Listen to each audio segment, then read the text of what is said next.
All right, and we are live. Hey, Howdy, everybody. oh, how's it going? This is new. Teehee. Teehee. Wonder what all this is about. Oh, What's this? This is an ad. Thanks, Spotify.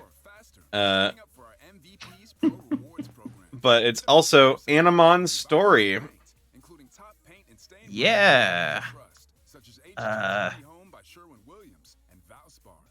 So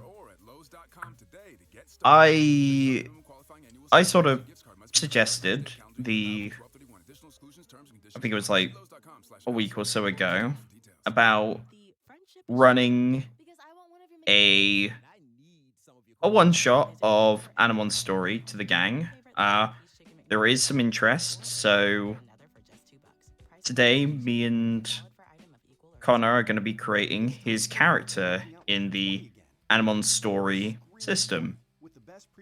Uh, some the elevator pitch for Animon. It's a indie RPG created by Zach Baru, and it's a really simple kind of very narrative driven RPG. Uses a really nice dice pool system, which is super simple to understand. You make your pool of dice. You're looking for, well, Connor, you've played. We did play a certain war game in the past that involved you hitting target numbers on d6s. So That is true. We did play one of those. I forget what it's called though. yeah, I can't think of it. Something like Battle Cudgel or something. Anyway, you're basically rolling dice and you're looking for fours for successes. I then give a difficulty rating. Let's say if the difficulty was 2, Connor would have to roll his dice and get 2 successes to succeed. It's sort of like Vampire the Masquerade. And Oh, I see. yeah, but instead of like d10s, you're rolling d4s, and instead of 7, 8, and 9s, you're looking for 4s, 5s, and 6s. There is a system of boosts and setbacks, which ups the difficulty. Well, basically shifts your target numbers from, with a boost, it boosts it to freeze and above, and then a setback will obviously do the reverse. You'll have to get a 5 or a 6 to achieve something with a setback. And yeah, that's kind of it, really. There are other mechanics to it as well, but I think just as long as you're aware that those are sort of the very base mechanics on how the dice rolling works, we should be able to complete the sheet pretty quickly, actually, because Oh yeah. because you will be making 2 characters today. Essentially, you'll be making your kid character, your human like character, and you'll be making your monster character. Now, I have to discuss this with you guys as a group, because even though it says Animon is base, we can literally just file off the numbers and call them Digimon. I don't mind. I think that might be what we're going for here. Yeah, because Connor, you've been reading through the book, and you can tell that a lot of it is very Digimon inspired. Oh yeah, definitely.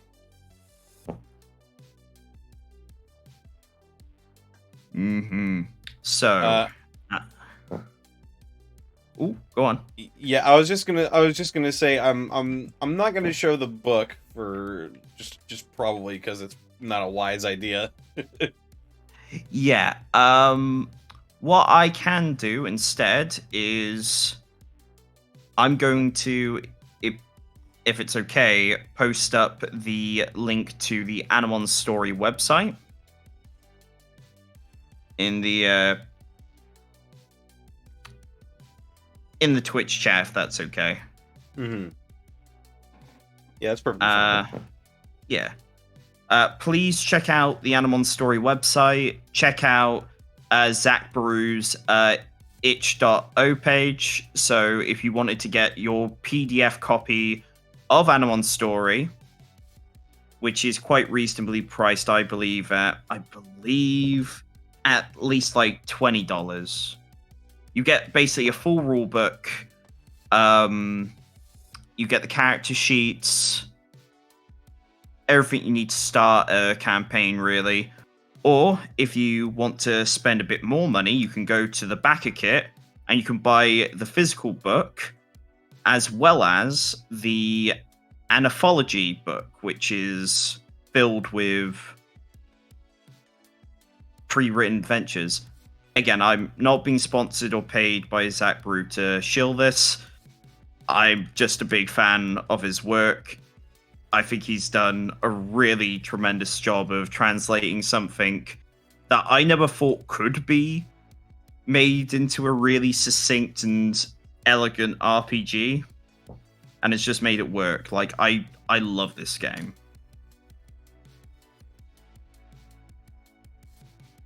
But yeah, so as we can see here, we've got the Animon Story character sheet. There's lots of little boxes here. And like I say, we're going to be making, for Connor, basically two characters. So we're going to be making his kid character, and we're going to be making an Animon. And that Animon's going to have, we'll call it a Digimon. You know what? We'll call it a Digimon. That Digimon's basically going to have their rookie stage and their in-training stage. Looks fun. So you just create your own monster. Do you also make it evolutions? Yes, you do. And we'll get on to how that works once we get on to making the monster portion of our characters. So, Connor, if you... Let's get you started. So, on page 11 on the PDF, I believe it has the basic guidelines on how to create kids. So we've got to choose your kid type. Then we're going to choose your traits. After that, we'll set your stamina. Then set the bond level, bond points, and your bond strain. Choose a virtue, and then we'll finish up by choosing a name. Did you have a name already in mind for your kid? Not really. I've sort of been just tossing around different names in my head, seeing what sticks, seeing what works. Oh. Well, maybe at the end of character creation, we'll have had something. We'll have a solidified idea, but for now, let's talk about kid types. So, kid types are sort of broad archetypes that sort of all kind of vaguely allude to a particular character in Digimon, or just in, like, you know, media in general. So you've got, for example, the loner character who has the type feature Like I Care, which means that they gain a boost whenever they attempt to test to play it cool, begrudgingly cooperate, or protect your true friends. So really playing up that sort of loner persona of, oh, I don't really care, but I actually care the most out of anyone. Mm-hmm. Yeah. Conversely, you've got the Jock, who's got the type feature Blazing Spirit, and that's sort of your Tai Kamiya sort of like you gain a boost whenever you perform a physical stunt, push your limits, or when you put yourself in harm's way. And all the kid types have something like that. Oh yeah. Uh, yeah. So to go through them all really quickly, I mean, did we want to go through each one, or did you have some Uh, they I had in mean, mind? I'm just looking through the. I did have one in mind, but Mm-hmm. I'm sort of still looking through them. We've got just going from top to bottom here. We've got the bookworm. Mm-hmm. The type feature is knowledge is power. Gain a boost whenever you attempt to test your research to use, explain a complex idea, or discover hidden information. We've got the Izzy. Oh no, that's this next one. The next one is the computer wizard. Mm. Their type feature is I know this system. Boost whenever you attempt to test to comprehend technology, hack a system, or develop something new. That is definitely the Izzy type, whereas the would the bookworm be more Joe? I would say Joe is definitely a well, he could be a couple. That's the nice thing. Like he could be a couple of the kid types, but yeah, I Mm-hmm. think either the bookworm or maybe something like the grown up. Maybe. Yeah, Though Joe does reference that he's the oldest one a lot. Uh, uh up up next, there's the delinquent, whose feature is "Don't mess with me." You gain a boost whenever you attempt to test how tough you are, defy authority, or conceal the truth. right troublemaker is the delinquent. Mm-hmm. There weren't really many of those in the Digimon main stories, aside from like villains. Yeah, but I do like that they include that in this game because it does add a if you look in like the relationships, it kind of I like the idea of there being a jock, a loner, and a delinquent, and the delinquent kind of being the peacemaker between the jock and the loner almost. I also enjoy that idea. Up next, we've got the Free Spirit, whose type feature is Luminous Being. You gain a boost whenever you attempt to be creative, inspire others, or cut through the noise. It's Mimi. I think this Yeah, one's a Mimi. that's definitely Mimi, I think. After that is the Gamer. Gamer. Their type feature is Play the Game. They gain a boost whenever you attempt to test to defeat a challenger, to show off, or to react to a new threat. Okay, I know exactly which this one's referencing. It's Rika from Digimon Tamers, I'm pretty sure. Mm. After that is the Gentle Heart. Their type feature is Hate is always foolish. Gain a boost whenever you attempt to test to encourage others, calm emotions, or go out of your way to help those in need. Sora. Yeah, I'd have to agree. Even though she's a little bit of a brat at first. Oh, yeah. And then there's the grown-up, whose feature is the alleged adult.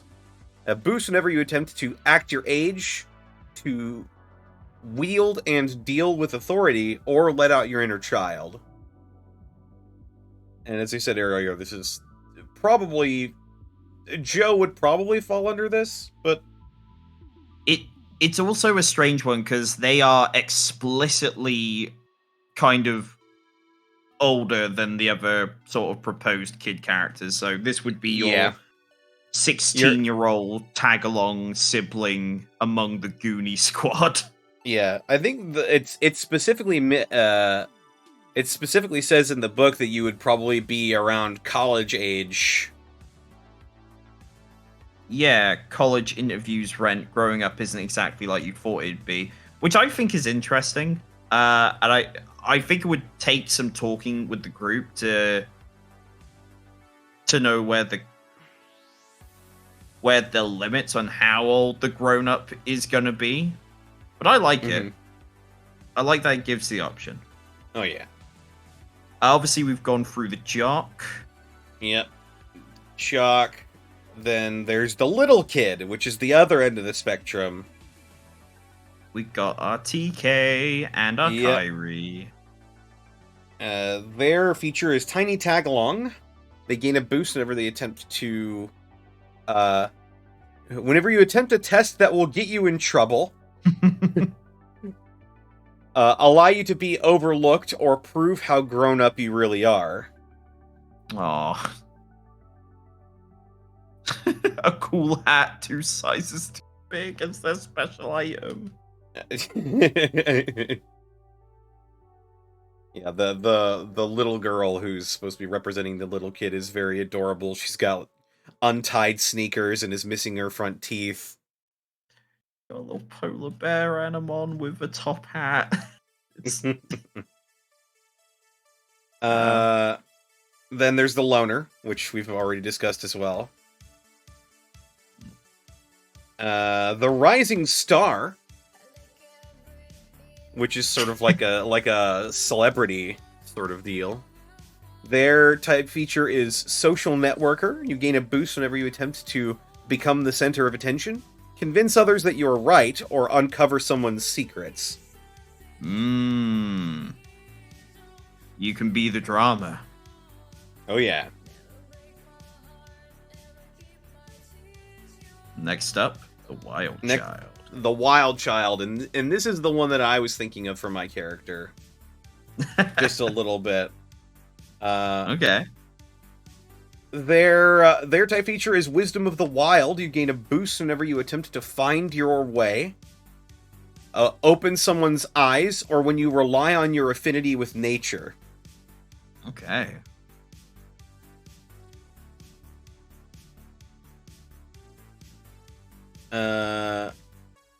After that is the young aristocrat, whose representative character looks very much like Joe. A little bit, actually, yeah.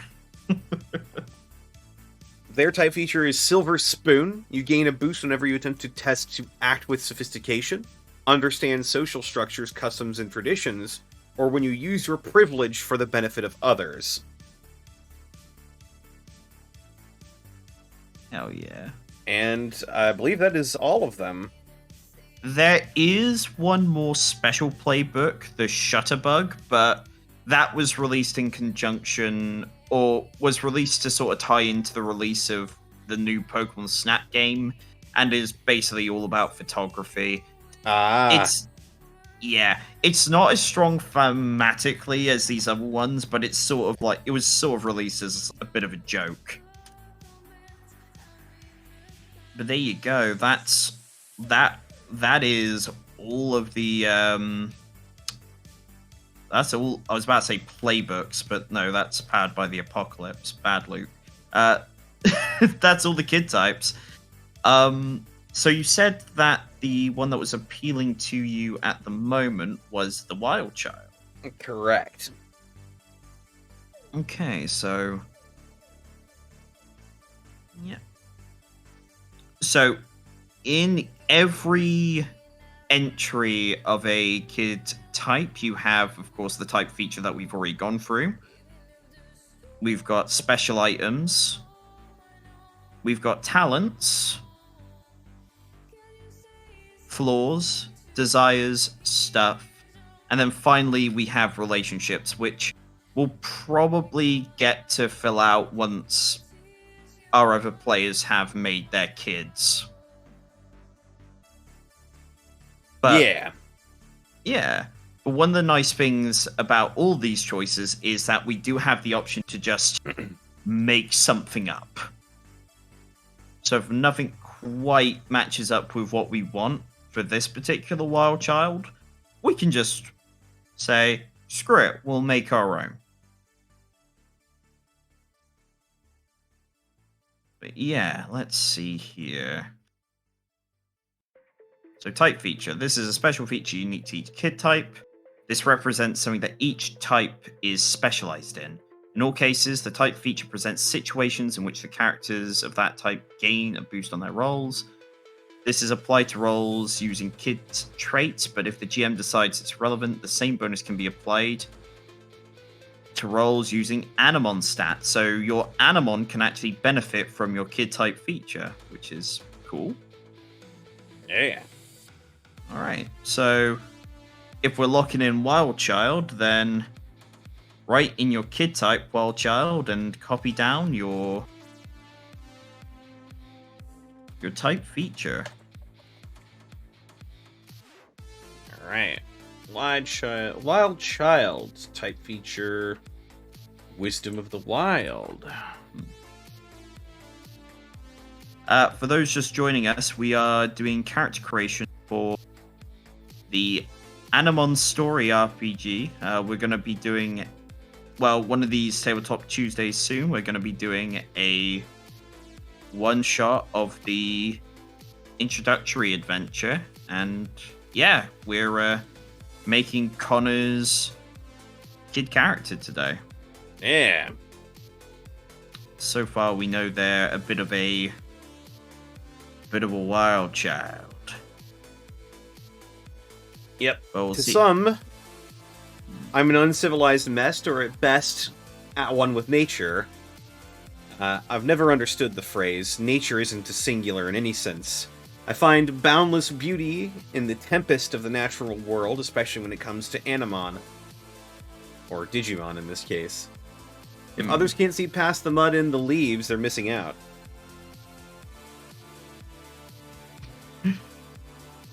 Still surprised they didn't pick gamer. Gamer! Let's get out here, gamers. That's the gamer's choice. Yeah. So moving on from your type feature, next thing we got to decide is your special item.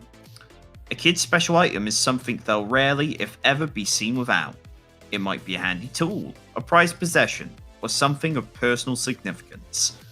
When a PC's item plays a significant role in the story, they gain the effects of spending a bond point for free. See the bond points section. We'll get into what bond points basically augment rolls.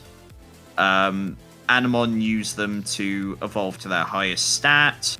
You can also use bond points to increase your chance of success in various circumstances. So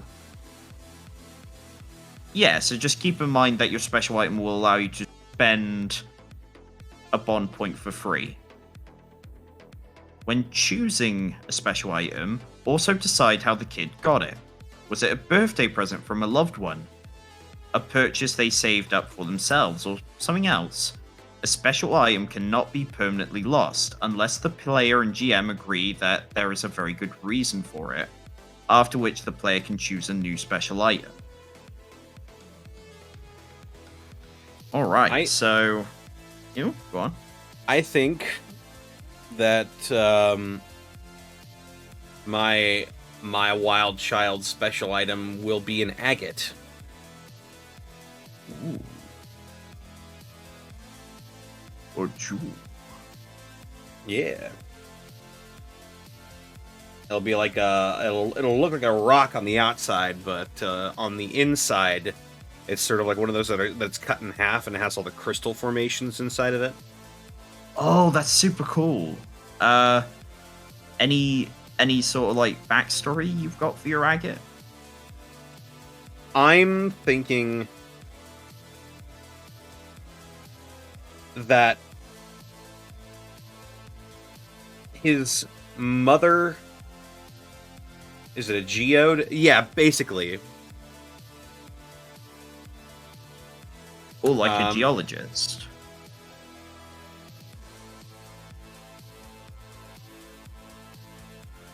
his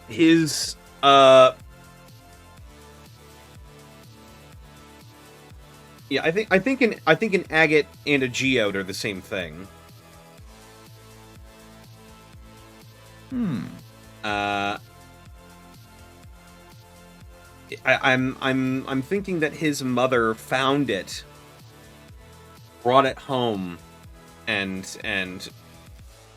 gave it to him as a present. And he adored it. Oh. Yeah, I really like that. Yes, absolutely. Like, just this very treasured, like, just gift. Oh, that's so sweet.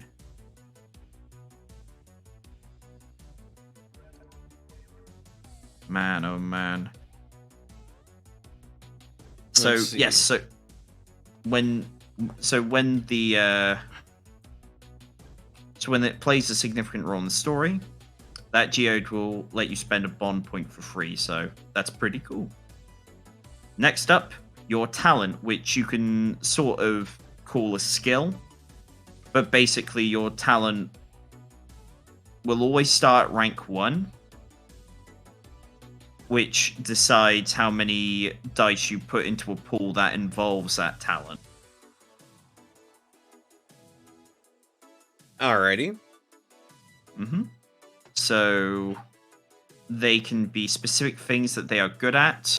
So they can be related to academic knowledge, so biology, chemistry, or geography. Their physical strengths, such as sprinting and climbing. Their social skills, persuasion, deception. Creative skills, baking, dancing, or fashion, or anything in between. They can also be more descriptive terms, such as belief or disposition. Graceful, quiet confidence, insatiable curiosity, etc. And as I said before, they have a rank. They can go up to a maximum of 3, but they always start out for a new character at 1. Hmm.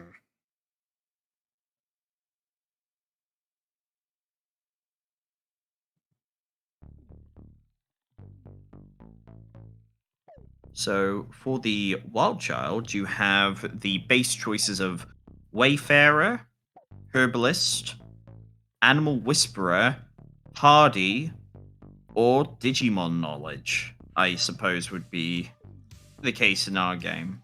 Yeah. Hmm.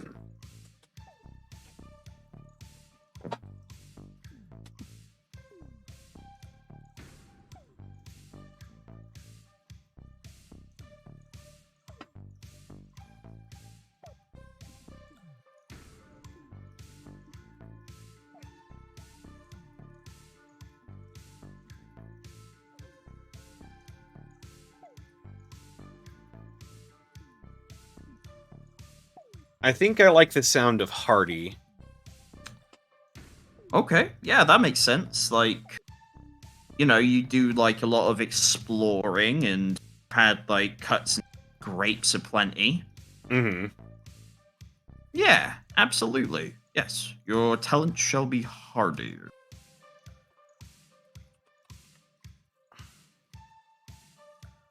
Now we have to pick a flaw. So, to explain flaws, just right quick, we flaw. A flaw is anything that has a chance to create a disadvantage for a character. They are as diverse as talents and can be anything from allergies to phobias to troublesome personality quirks. When a flaw would make it more difficult for a kid to attempt a test, they gain a setback on the roll. Flaws might also encourage particular actions or events in the story.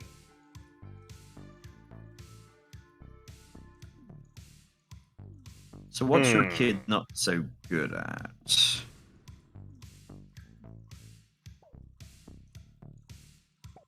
And what options do we have for Wild Child? We've got messy, uncouth, and reclusive. Hmm.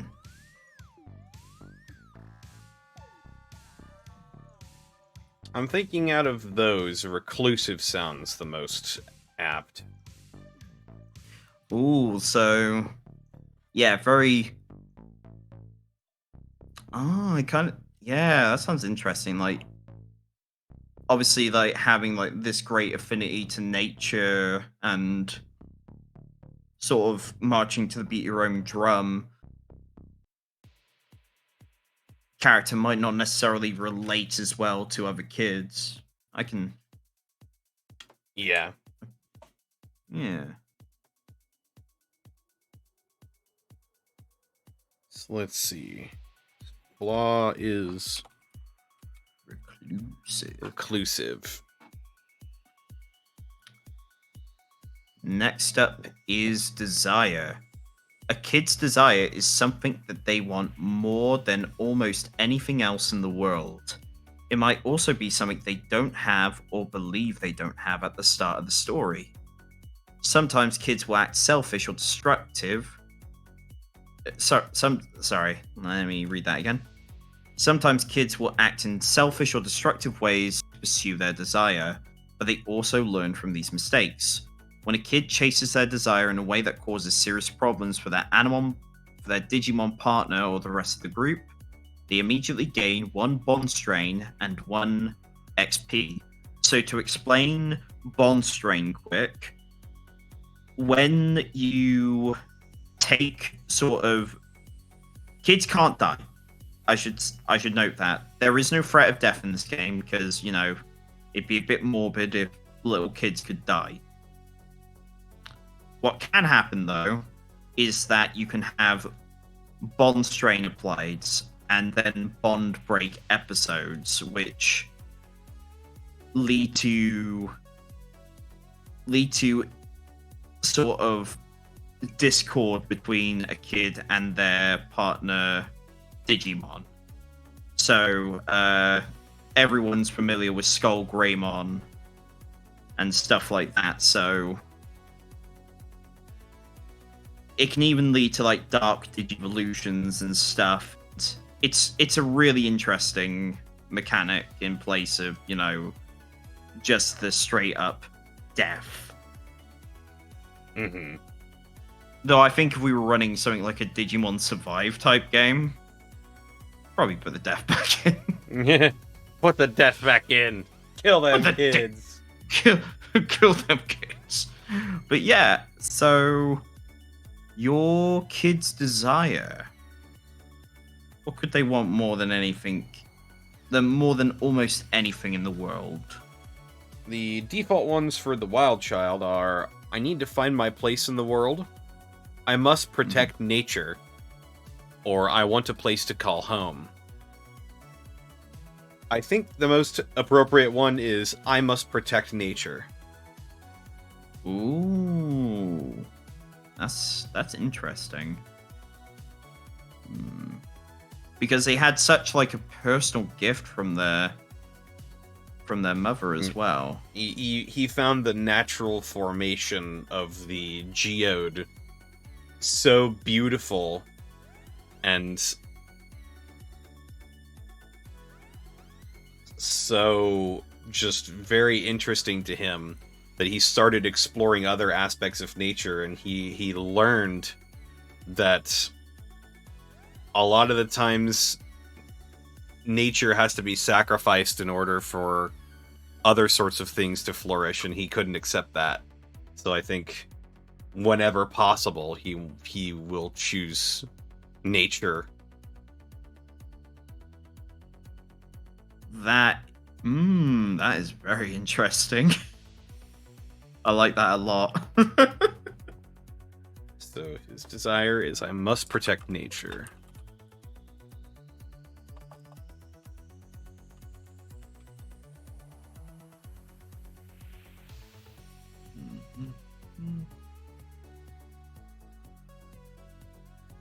Okay.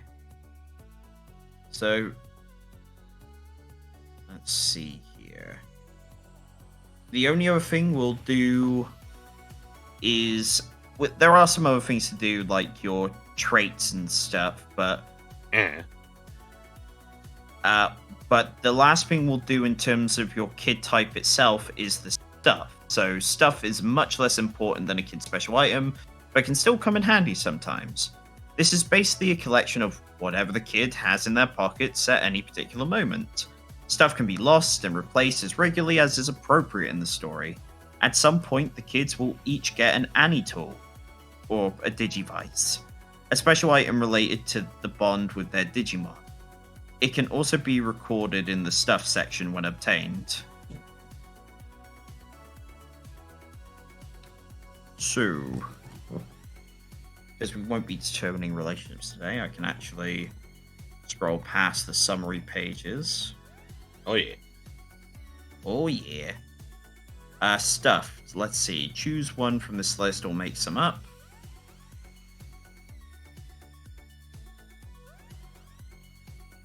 So we've got an hand card figurine and some string, a variety of seeds and a jar of dirt, or skimming stones and an old necklace. Again, this is just kind of what you think would be in their pockets at the time.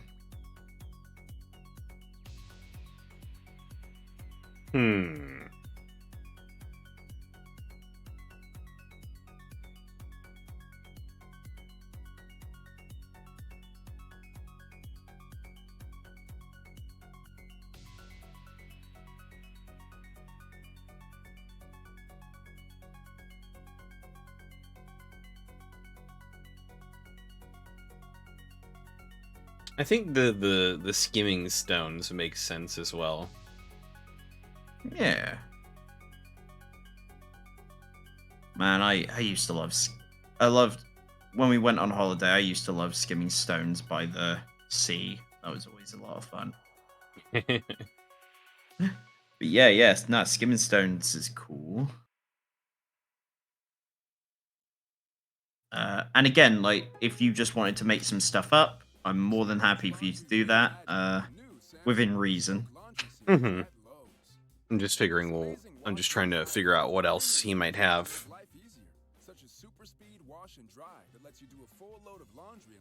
I mean, trying to think, like, if it would be appropriate to even have, like, a book of anything with him, or zoo books. Zoo books. Are you looking to get away or bring everyone together? Do you It's... or see a play at the plate? Fortunately, wherever you operate, I'm the destination you've been looking for. The name's Missouri. I mean, if you do want to come back to stuff, we can move on to What's your MO? traits, Your MO. Tap now. should you so wish. Maybe.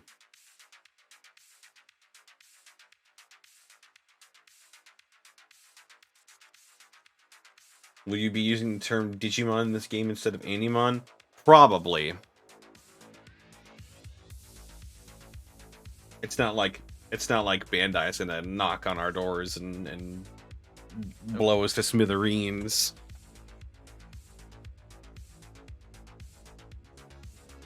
Oh. Man. Why are you going... Why is my connection going weird now? Come on. I don't know.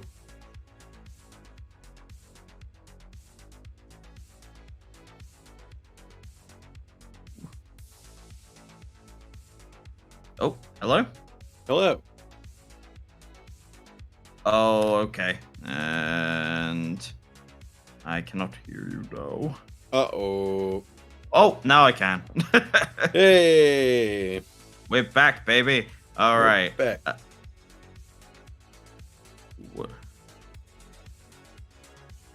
Daisuke Uchiyama himself comes up and vaporizes. This is a rut-row moment. That would be a rut-row moment. That is a rut-row moment. Yeah. I don't know. Did you want to stay on stuff for a bit longer, or did you want to move on to traits?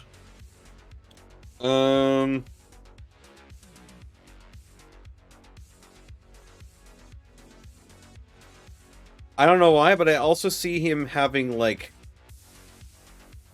sticks. Yeah? Yeah. Just a pile of sticks. Why not? Yeah, for sure. Sticks and twigs. I mean, you never know when you'll have to, like... You never know when you'll need to, like, set a trap, or, like... Pretend it's a sword. Start a little controlled fire, you know. Exactly. Okay. Let's see.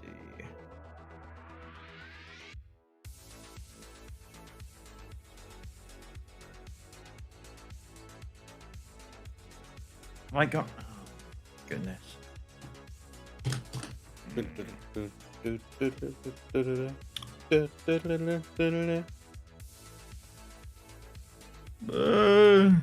Hey. Robotic again. Nah. No.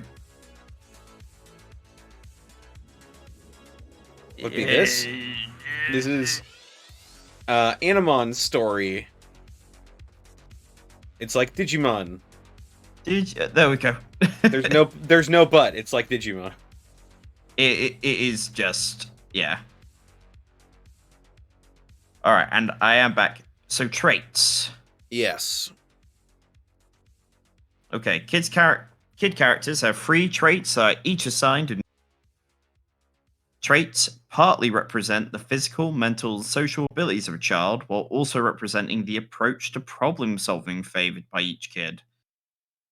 When using a trait to attempt a test, the player adds a number of dice to the pool equal to the score of that trait. The 3 traits are logic, which is applied to devising solutions based on careful planning, strategy, and knowledge. Kids with high logic are typically smart and well prepared. You have reflex, which is more to do with physical aptitude, staying sharp and quickly. Kids with high reflex scores are typically and fit. And then spirit. This trait is applied when bolstering determination, using strength of character to persuade or influence others. Kids with high spirit scores are typically confident and resolute. When creating your kid character, distribute scores of 4, 3, and 2 between the 3 traits as you see fit. This gives each kid a stronger trait, an average trait, and a weaker trait. Note these remain the same throughout the game and cannot be directly improved.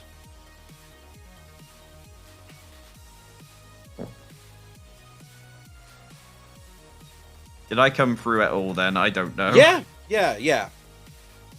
Yeah, you definitely did. I was just thinking. So Just what going is for a bad patch of internet right now. I can imagine. So what are the traits measured in? Hang on. I got a plan. Oh. Okay, so the traits are...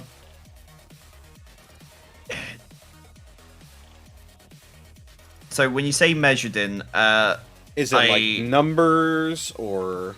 Yeah, numbers. Oh, I see. When creating your kid, distribute scores of 4, 3, and 2 between your 3 traits. Okay.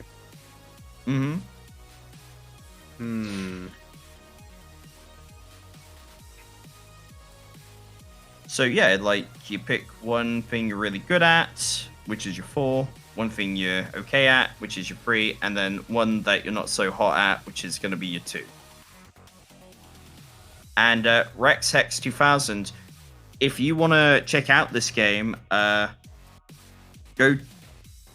search up animonstory.com. Check out Zach Baru's itch.o and enjoy. There is rules at the back to make this play a little bit more like Pokemon.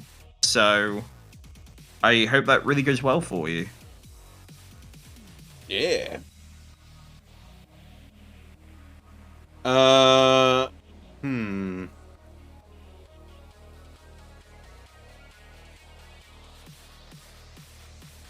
Hey, no problem. That's what partly this is all about, to introduce the game to more people. So, well, we know that your kid is talented at being hardy. Yeah, I think that would make Reflex one of his higher stats. Mm-hmm.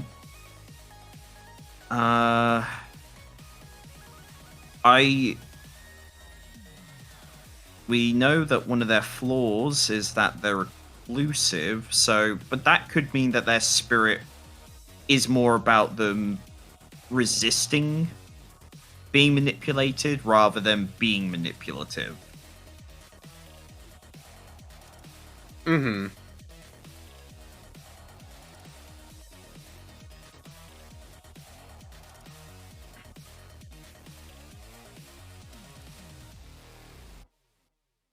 It's one of those kids that can fall out of a tree head first and get back up with 0 injuries.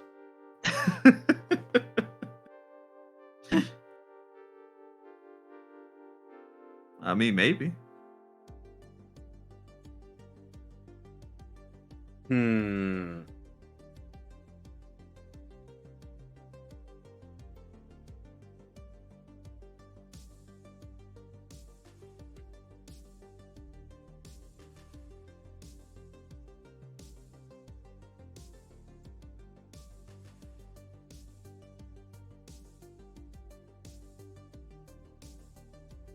I'm thinking maybe his spread will be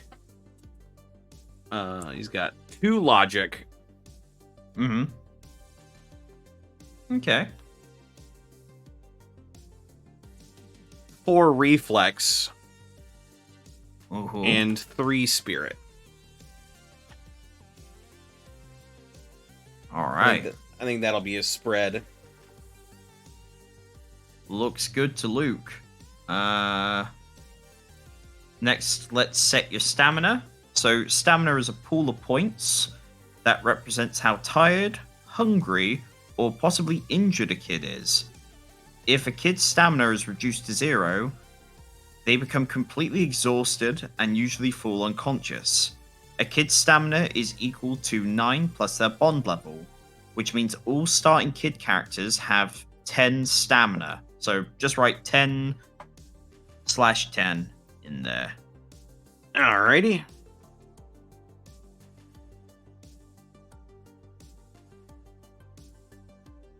There we go.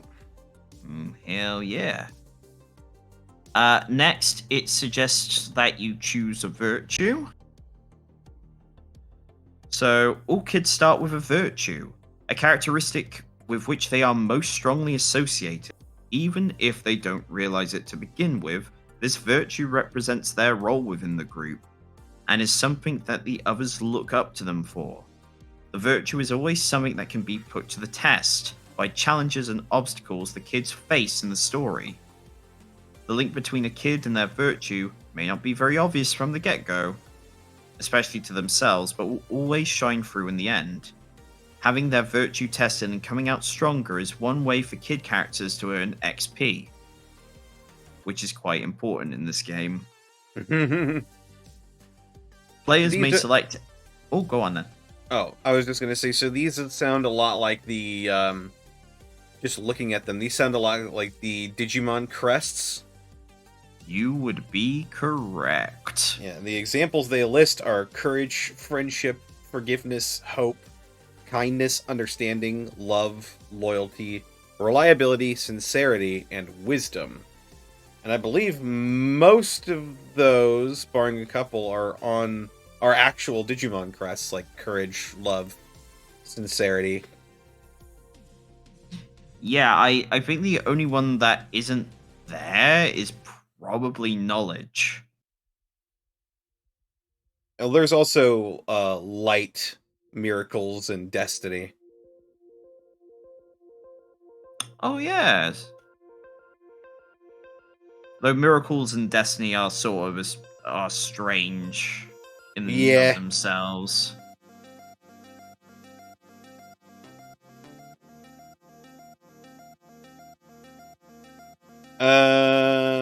Hmm.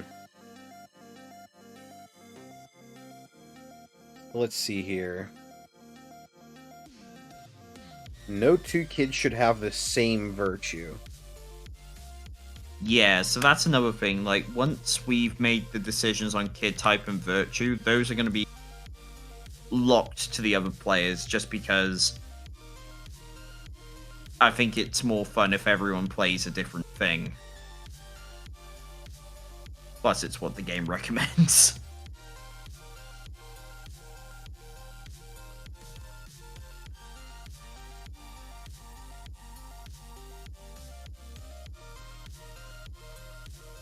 Hmm.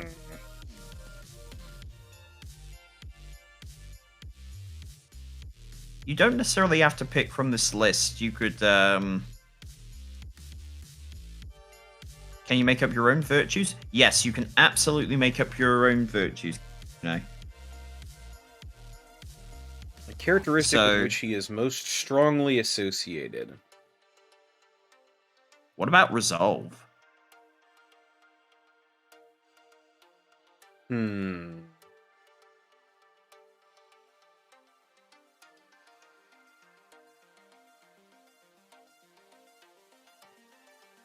Maybe. We can change some of this stuff later if it doesn't quite ring true.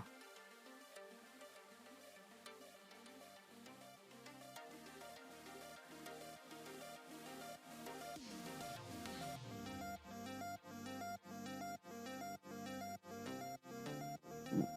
And so the base ones are courage, friendship, forgiveness, hope, kindness, understanding, love, loyalty, reliability, sincerity, wisdom.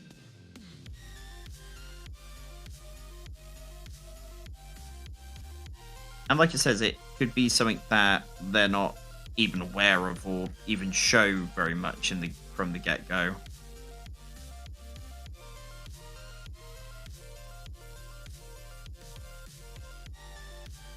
Hmm.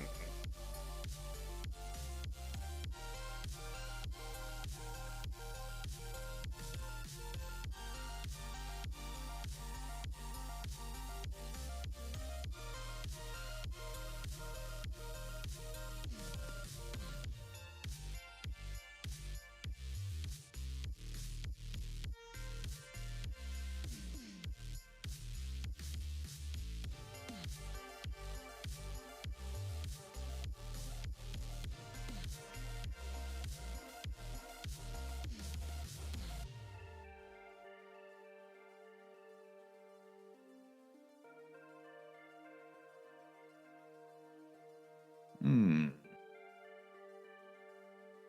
Hmm. Hmm.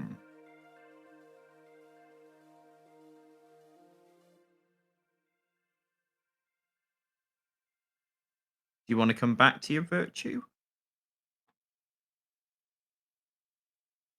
Enough dreaming. It's time to get Shopify and get serious about selling. You go and I'm thinking. But heck yeah, it's time to take my It's business okay, to the take your next time. level. Start selling with Shopify to join the commerce platform revolutionizing millions of businesses worldwide. Shopify gives you complete control over your business and your brand. This is possibility powered by Shopify. Get a $1 per month trial period at shopify.com/Spotify. Gives me time to read up on the next big section. Mm-hmm. ready to sell or trade in your Harley Davidson motorcycle? Head over to the HD1 Marketplace, the #1 online source for buying and selling pre-owned Harley Davidsons. Simply submit your bike details, and a Harley Davidson dealer will reach out with next steps on how to get the most for your bike. Whether you're looking to trade it in for a new one or sell it for cash, the HD1 Marketplace makes selling your used Harley Davidson easy through a source you can trust. Visit harleydavidson.com and click HD1 Marketplace for details.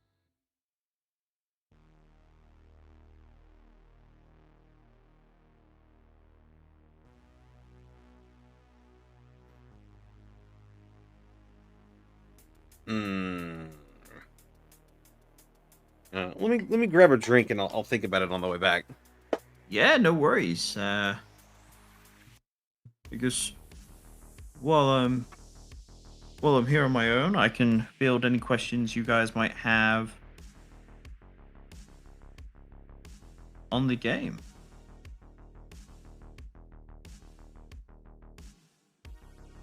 So this is more like Digimon anime-wise, where each person has one creature or Pokemon we can group. So base game. Yes, it is a lot more like Digimon, where you have your singular monster that will evolve through several iterations as they power up. In general, when was this system made? So I believe that I think it was like,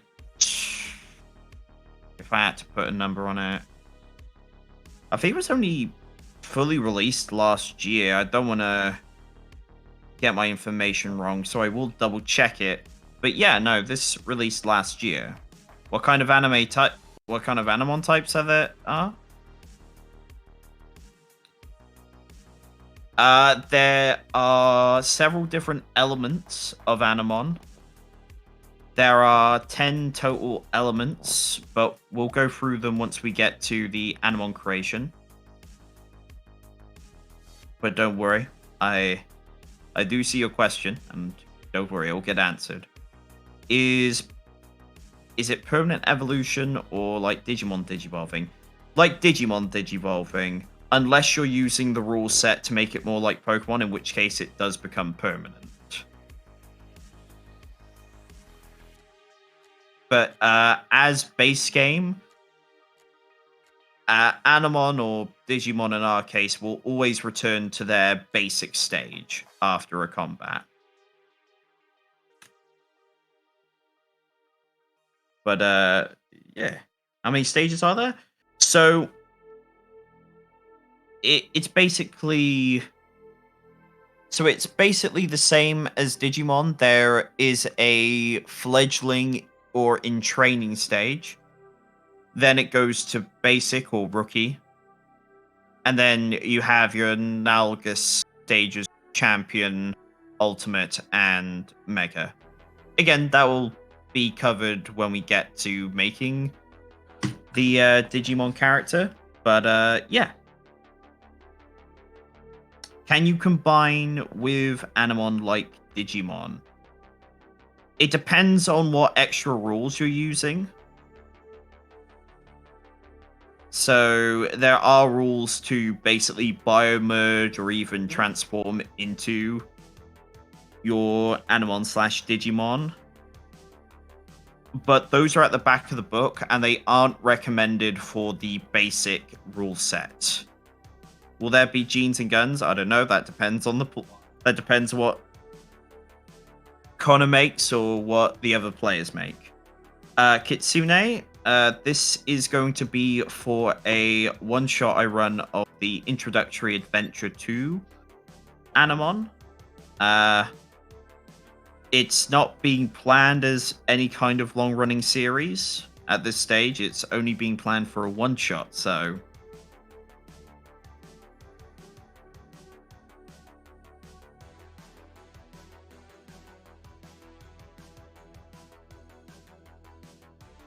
what I will have to get the other players to make their sheets at different points so we can get their relationships all sorted as well. But yes, Slipstream, there is a zero-sum chance. There is a more than zero-sum chance that there will be genes and guns in this RPG.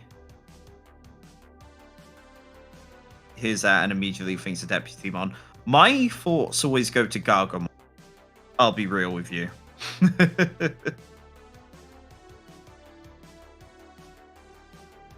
Yeah. Thank you for the questions, guys. Again, if you're interested in discovering Animon's story for yourself, let me just post up the Animon story website again so you can check it out. I had to think, Yes. and I think Mm-hmm.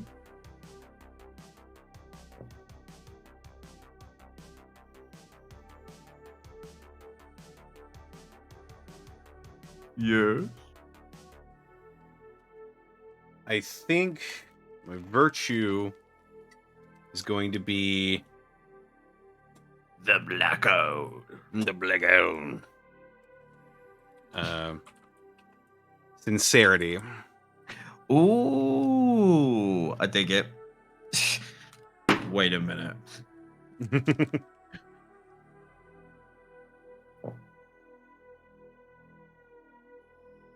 I can't believe you're gonna fucking force Bloom Lordmon into this game. Hmm.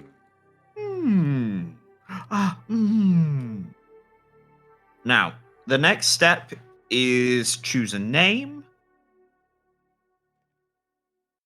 I mean, do you have a name in mind for your I kid? think I do. I think I do. Oh, lay it on me, big man.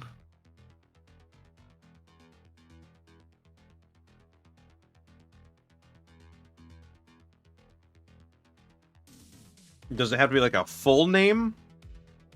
Yeah, just be a first name if you like. Sure. We'll go with Rowan. Rowan. Okay. Rowan, the sincere wild child who must protect nature. I dig it. So the last things we've got to do is just do some basic housekeeping. So bond level. Bond level represents the growing bond of trust and friendship between a kid and their partner. This level is shared between the kid and Digimon partners. All characters start with a bond level of 1. Bond is increased by gaining and spending experience points. All characters start with 0 XP, so you have a bond level of 1 and you start with 0 XP. Alright. Bond points can be spent to improve the odds of success, take action in critical situations, and do a number of useful things. All partners start with a pool of 6 bond points. Finally, bond strain represents the stresses and difficulties of the relationship between a kid and their Digimon partner. Sometimes even the closest friendships are tested. Bond strain starts at 0 and is increased at certain points in the story. If a PC's bond strain is ever above their number of remaining bond points, the partners are at risk of a bond break episode in which their bond will be put to an ultimate test. But for now, that will start at 0. Once upon a time, there was a little country Alrighty. where folks had a very strange diet. Strangers who Well, they'll know more. Well, they'll know more if you want to find out more. If you click the link just a little bit above in chat, you can go to the Animon Story website and check out Zach Baru's lovely little Monster and Kid RPG. Please support this game, guys. I want there to be a million fucking splat books. But Connor, we have gotten to the best part of character creation now. How would you like to make a monster?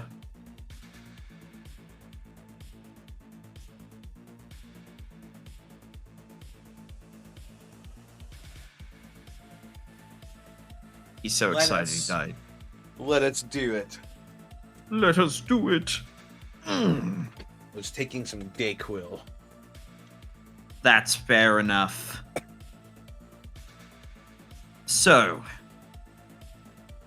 now I am just gonna read off his Animon, just for the sake of reading. But in your heads, imagine I'm using Digimon terms. Animon are amazing beings from another world that is tied to ours. They typically take the form of small creatures, though they are intelligent and most speak and understand the languages of their partner. When they grow, especially through a bond with a kid, they can evolve into larger, more powerful forms. The 5 stages of Animon evolution from lowest to highest star. Fledgling, in training. Basic, rookie. Super, champion. Ultra, ultimate. Giga, mega. The characteristics of an Animon can potentially undergo drastic changes with evolution. When creating an Animon character, you determine the characteristics of the basic stage first, as this is the stage an Animon spends most of its time in. More details are given in the evolution section. It does have a note here on playing the 2 characters, so let's read that quick. Each kid character has a monster partner, so in some ways, each player is responsible for 2 characters. The GM may sometimes play the role of the Animon companion, especially during conversations between partners. Animon will generally do anything they are asked by their kid partners, but they still have their own will and personality. Some players may find it easier to distinguish by referring to their kid character in first person and their Animon character in third person. For example, I cross the room and open the door on the other side, while my partner Animon watches the corridor behind for approaching enemies. I've seen some groups take the idea of everyone at the table playing another player's Animon. Could be fun to do, but I think that's something we'll probably discuss with the group of players we end up having.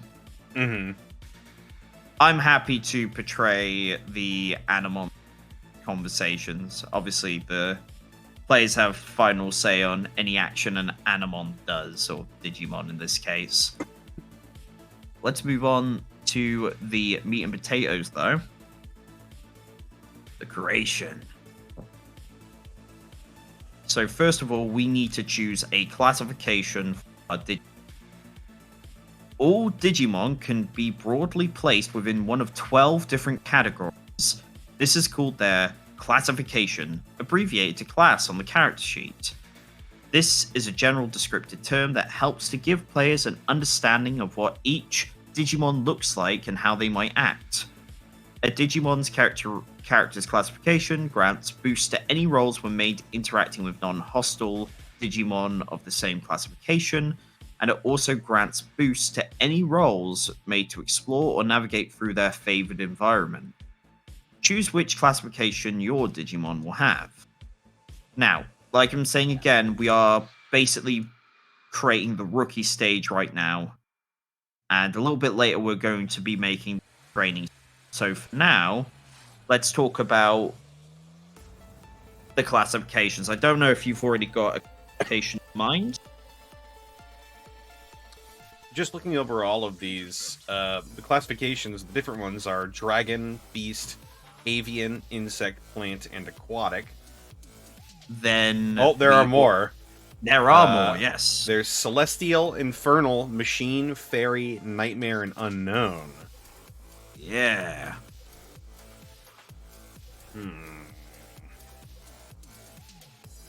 Were there any you wanted more detail on?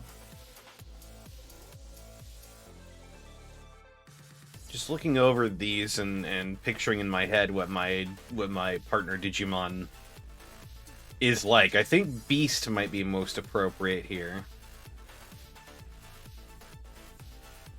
Beast. Yep. Animon, often resembling mammalian animals. They have fur, paws, and prominent ears, so they typically favor field and grassland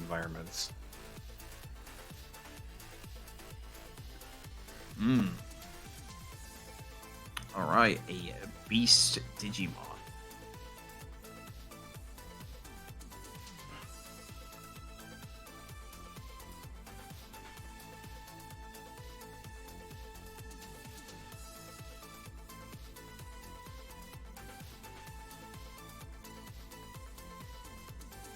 You could have, yeah, Rexec, you could have like session series where the players meet their kid and Animon separately. That could be interesting.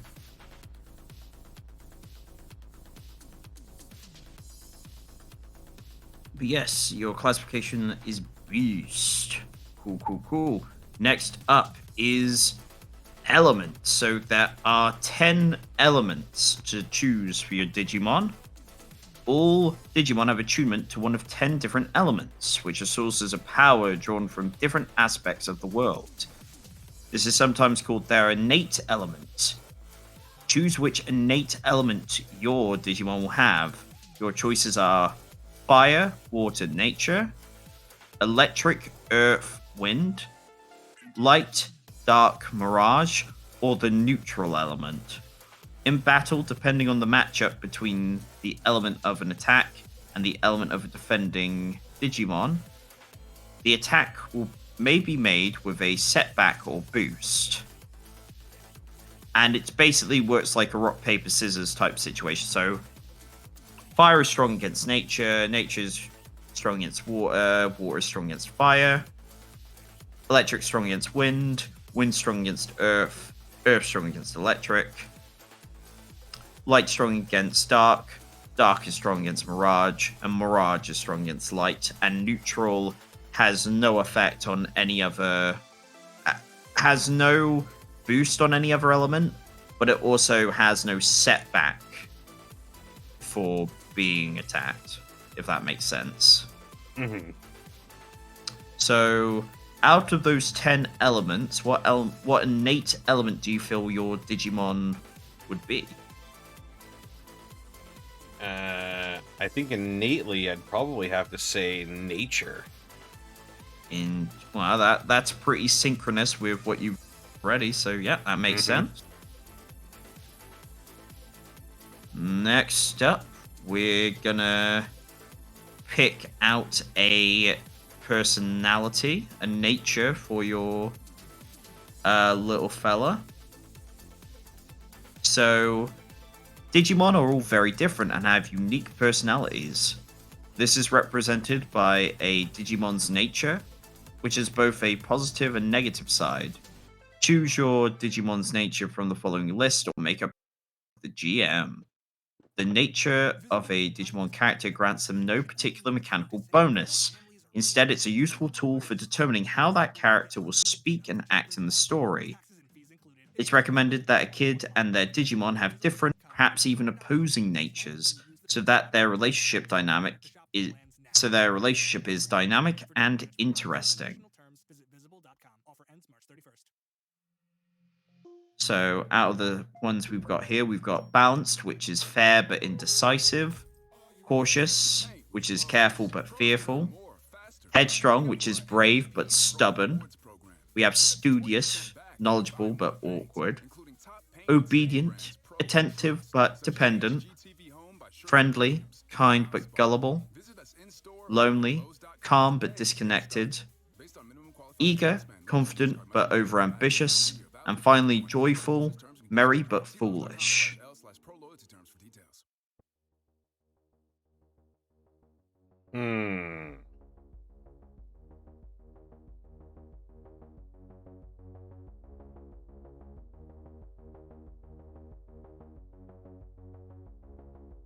It's okay, Kitsune. You're fine. Vemon and Davis had the same personality. I mean, it's not wrong, necessarily.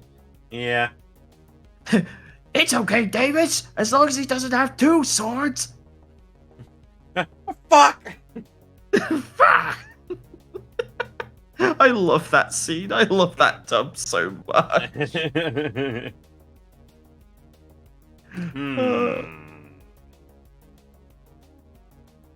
Oh wow, now it's really snowing out there. I'm not going out tomorrow.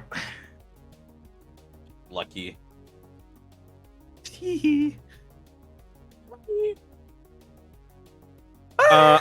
I think.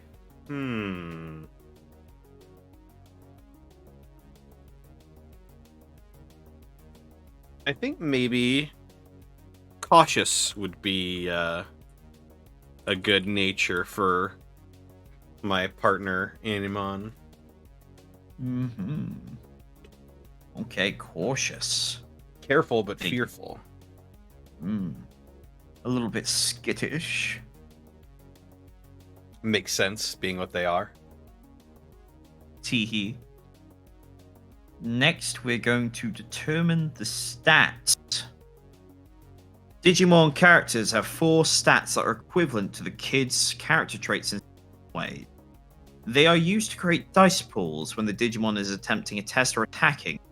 They also help determine the HP, dodge, damage, and initiative scores of the Digimon. The 4 stats are Power. This stat is a measure of the strength and raw energy flowing through a Digimon, as well as the ability of that Digimon to transform that energy into powerful attacks. This stat determines the damage score. Heart.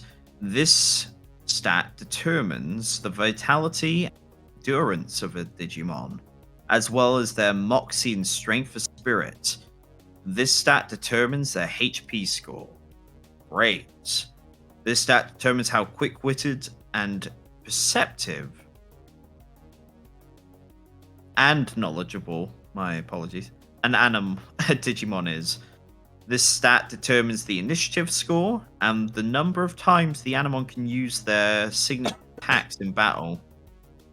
Finally, we have agility, which determines how swift and dexterous they are, as well as how quick their reflexes are. This determines the dodge score. When creating your Digimon character, start by assigning the stats basic stage. All stats begin at a base of 1, after which you may then distribute 8 points between them as you see fit. You cannot raise a stat higher than 4 at basic stage. Okay. Let me pull up a calculator here. We've got 8 points to work with. Yes.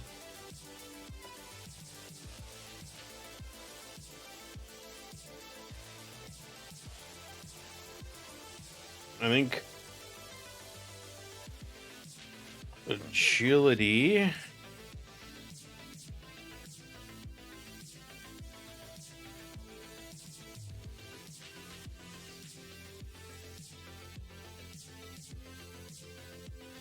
will be 3.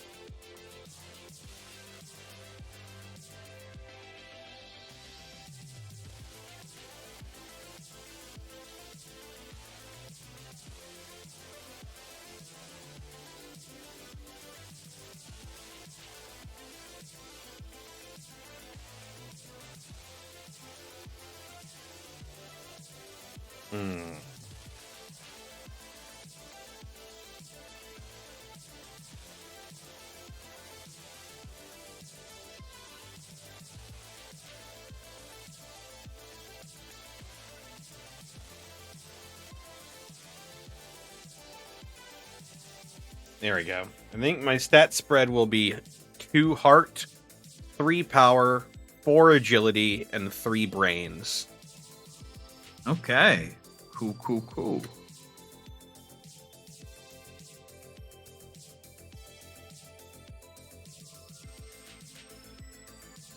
I'm assuming that you've worked that all out on your calculator, and that's all.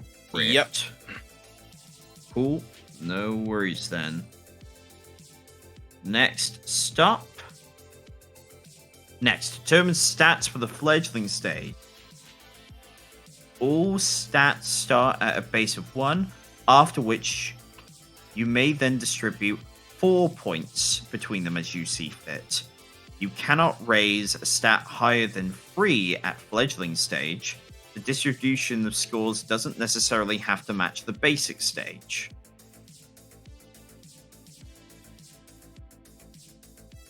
So now we're basically determining the in-training. Do what you did for the basic stage, but you just get half the number of points and you can't raise anything above a... Alright.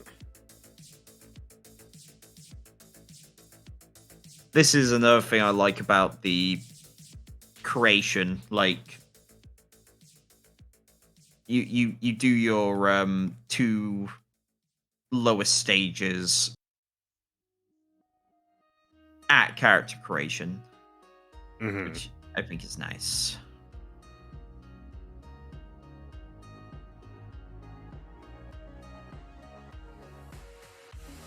Stats of the fledgling stage. All stats start at 1, and I get 4 points.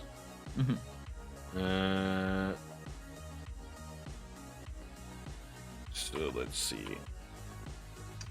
Sorry if this is too forward, but is this one shot to be streamed? I'm pretty sure we're gonna be doing it as a Tabletop Tuesday show. Yeah, that's what I was thinking. Yeah, that's definitely the plan. Like, we're definitely gonna be... Don't you... Yeah.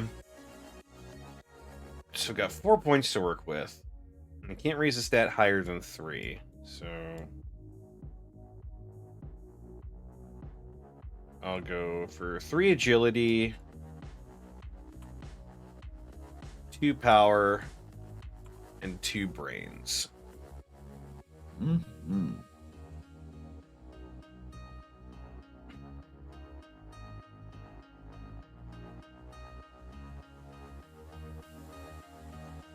Hell yeah. Fruit.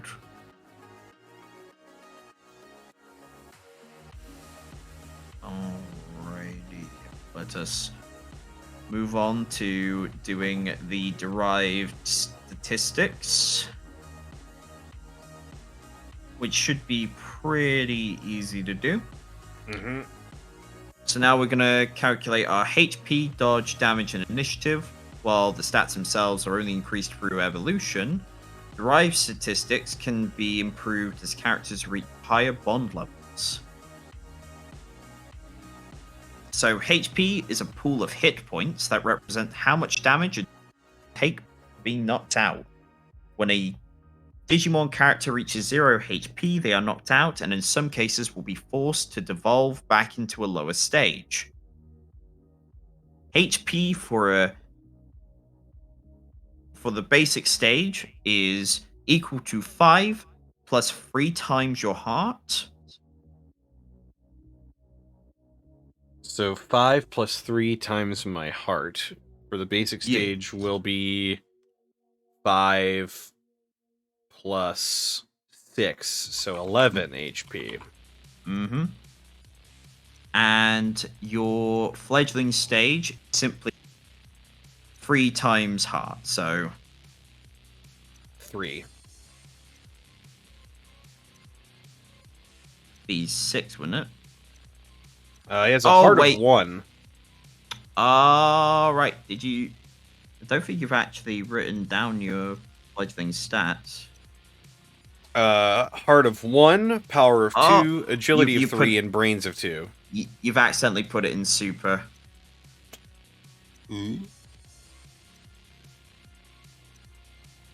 If you... I see. Yeah. Yeah, fledgling is just scrunched up onto the second. So here is a question from a GM perspective. Do you just create... no, there is a way to create NPC Animon. I mean, maybe I'll even do a stream on it at some point. Teehee. Who knows? But there is a system on how to make NPC Animon. Yeah. Alrighty. Alrighty. Not Next that it up has much. is Yeah. next up is damage. Mm-hmm. Represents the destructive power of my Animon's attacks. Whenever an Animon makes a successful attack, their damage score is deduced from an opponent's HP. The damage for the basic stage is 2 times power. So 6. And for the fledgling, it's power, which would be 2. Mm-hmm. Hell yeah. Up next is dodge. This represents how well an Animon can avoid or parry incoming attacks. When an Animon must make a dodge roll to avoid being hit, they roll a number of dice equal to their dodge. Dodge is equal to their agility. Mm-hmm.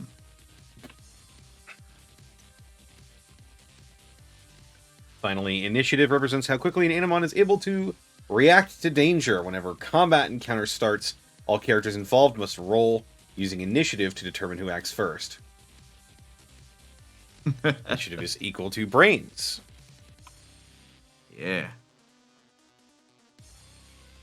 And there we go. Alrighty. So, on to the really fun part. Aw, shit. Creating a signature attack. Every single Digimon of basic stage or higher has a signature attack that is unique to them. It takes the form of a special move with its own name, element, and effect. Signature attacks also have a rank, which is the number of dice added to a pool when the signature attack is being used.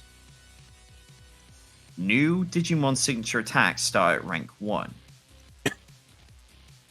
So first you have a name for your attack. All signature attacks have names and quite often a Digimon will call out the name of their attack when using it. Pick something fitting and descriptive, like Lightning Breath, Spore Surprise, Aero Strike, Solar Beam, or Lunar Blaster.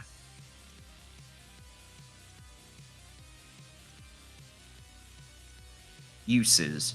Unleashing powerful signature attacks is... Each Digimon can only use their signature attacks a certain number of times in combat encounter. The number of uses is equal to the Digimon's brain score. Digimon who have run out of uses may spend a bond point to get an extra use of their signature attack.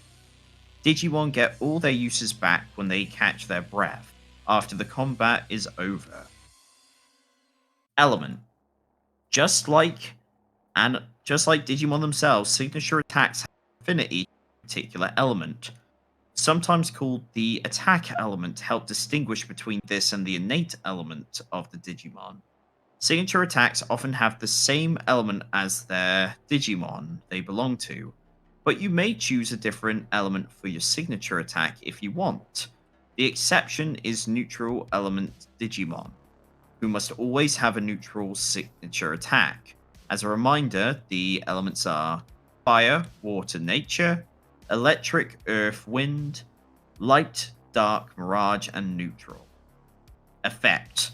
The effect of a signature attack is something that modifies what the ability does, particularly when used in combat.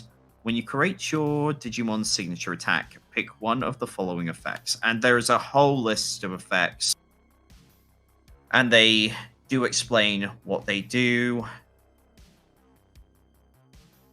So let's talk about your signature attack. What do you want your signature attack to be?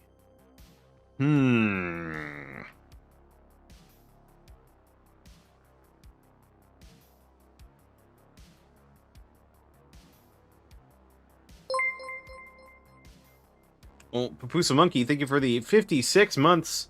Are we looking at paper? We are. We're making Animon characters. Mm-hmm. That's right. Let's see.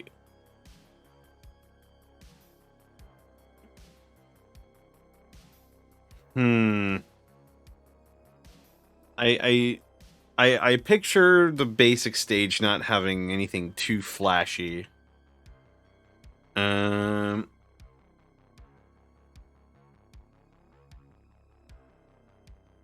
I mean, you sort of think about like the Digimon in the adventure show. You know, you got Agumon with Pepper Breath, Garbamon with his blue blaster. It doesn't have to be something. yeah.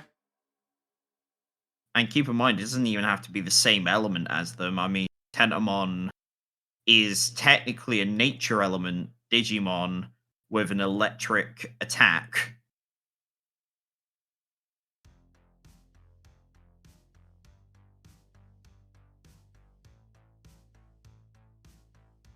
Hmm.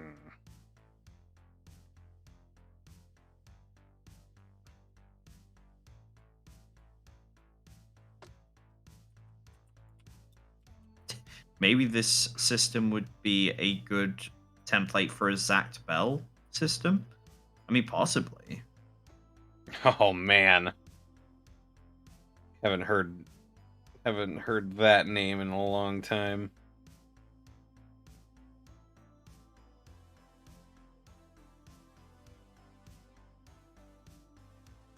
Got some suggestions like seed bombs, grass needle spray, maybe like spraying wildfire like a druid, or a swamp sludge bomb. Some interesting ideas. I think at first it'll be pretty basic. I think it'll be like the V headbutt of signature moves. Okay. And I think I'm going to call it Antler Crash. Antler Crash. Ah, okay. I think I know where this is going. So let's give that a rank of 1, just starting out.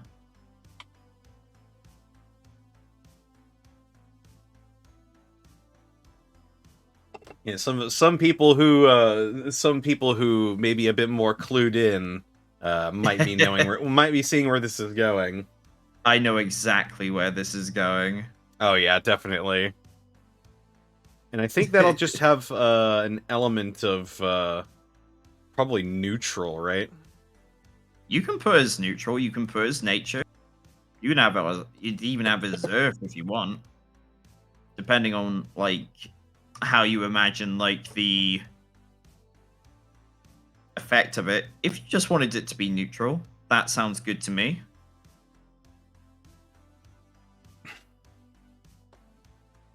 Yeah, I think that'll be a neutral element for the time being. Yeah, makes sense. It's a big sort of slam attack. And now we need to pick an effect for it.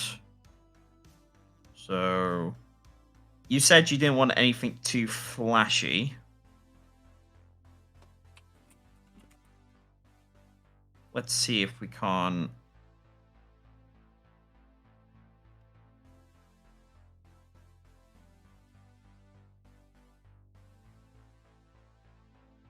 So it's sort of like a ramming attack, like you're just headbutting. So let's see a couple of. Oh, wait a minute. Hmm? I just realized that the rookie levels antlers aren't even visible. So let me just go ahead and rethink this for a moment. Yeah, not a problem. Whilst you're thinking about that, yes, this is a You did a Mega Man X1 shot with your own Reploid homebrew race. Players loved it. That's great. Oh I'm yeah, glad they enjoyed it. sounds awesome. That's so cool.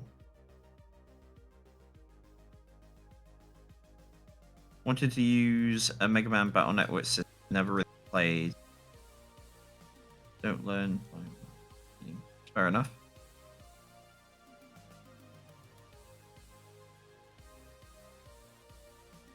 They could be made of tree bark, like they grow out to hit, then break apart. Possibly. There's a possibility. But that would be up to Connor. Yeah,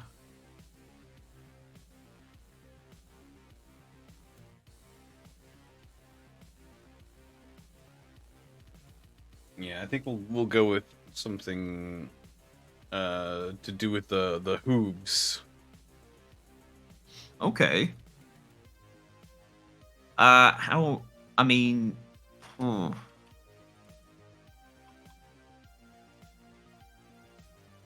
you got a name in mind? May just replace antler with hoof. How about Dancing Crash or Crash Dance? Ooh, I like that actually. See, I've always loved the idea of like a kick and then calling it a dance. Like, just makes it sound more fey, you know. But yeah, let's take a look at some effects here. I might have some suggestions for you.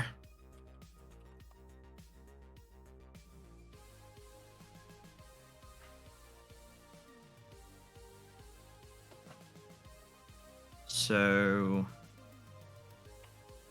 there we go. Crash dance.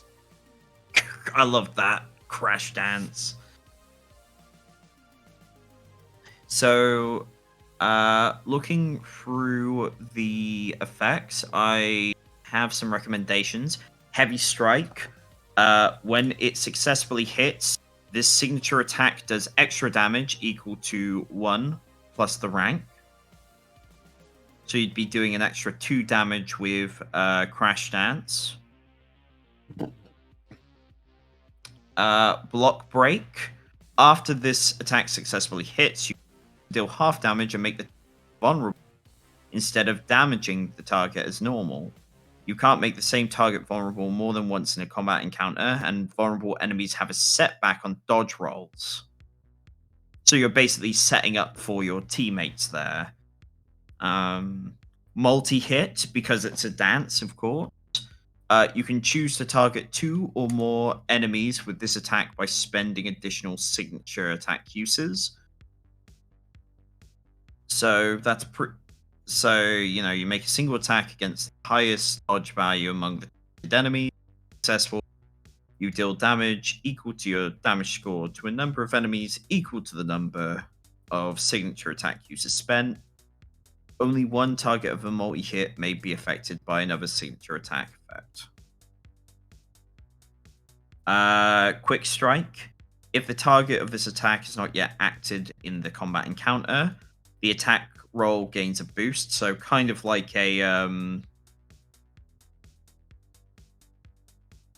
surprise attack, I guess. Gotcha.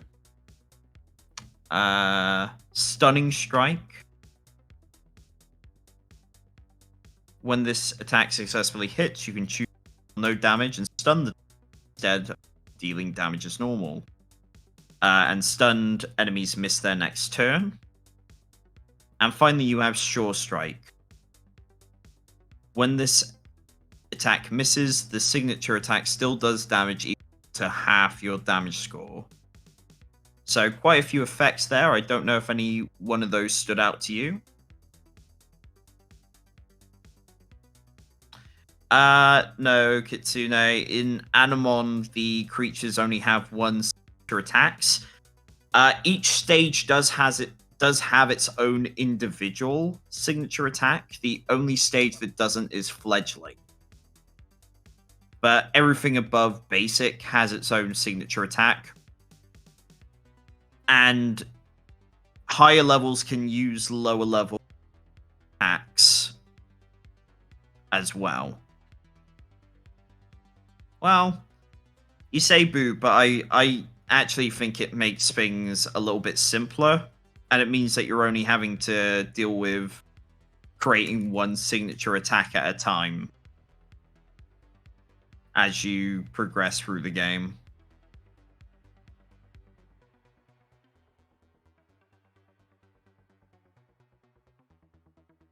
Would it be cool if you had 2 signature attacks at basic? Absolutely, but I kind of do see why it was designed not to be that way.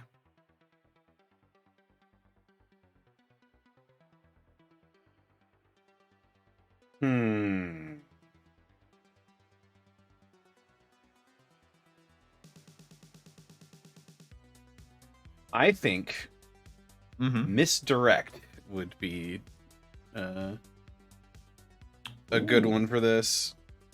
Misdirect. You disorientate the target until your next turn, as well as dealing damage as normal. Okay. Disorientated enemies have setback on attack rolls. Yeah? Because the dancing sort of looks to me like they're moving around a lot. Ah, so, yeah, okay, cool, I like it. Yeah, so add on the effect of misdirect to your...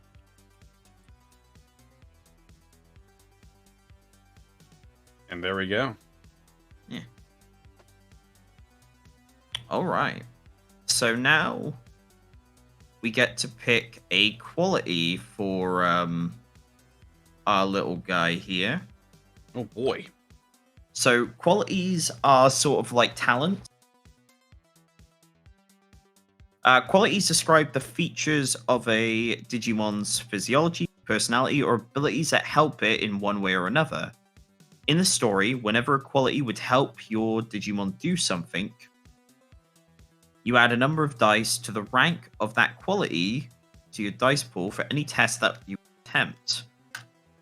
Sometimes you have a quality. Sometimes just having a quality is enough to change the outcome of the situation, even without rolling. Sometimes qualities might help an Animon Digimon when attacking or defending. For example, a Sharp Claws quality could add dice to an attack roll if the Digimon is fighting in close combat, while a Hard Shell quality could add dice to a dodge roll if the Digimon is hunkered down and bracing itself. When creating your Digimon character, give them a single rank 1 quality at the basic stage. You should make up your own qualities along with your GM. Here is a short list of examples, and then it proceeds to give a long list. Oh yeah. There's some good ones here, though. Yeah, the ones that are sticking out to me are quick reflexes, thick fur, and maybe camouflage, just because of its whole deal. I mean, I could see it. I'm thinking How do you get... quick reflexes? I think might be the one that I go with here. Maverick 3000, Or... how do you... Ooh, go on. Oh, I just... Maybe Danger Sense as well? All of those could work. It just depends on what you want to have as your starting... I mean, I say starting one. I don't know if you guys will rank up to level 2 during the one shot. I think I'll go with Danger Sense.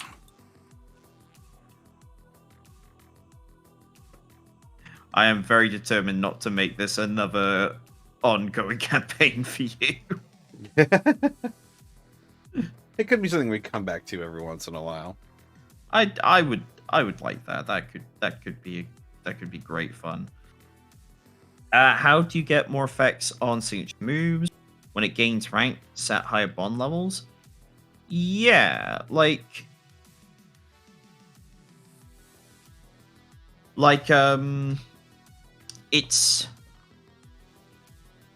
it's all part of the leveling up process. Like, you do you do get the option to spend your XP on gaining effects or gaining more qualities or raising qualities to a higher level. So if you're picking Danger Sense, for example, at this stage at Bond level 1, that Danger Sense will be at rank 1, but it would be raised to higher levels later on as you're gaining XP.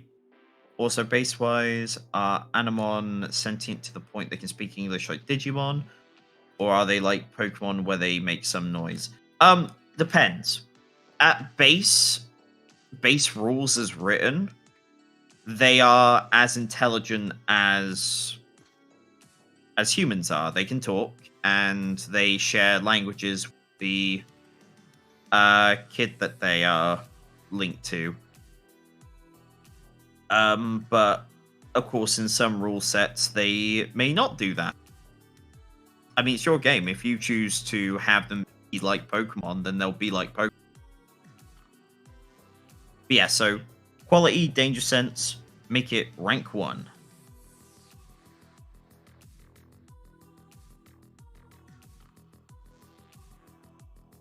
And then all you have to do after that is choose a name.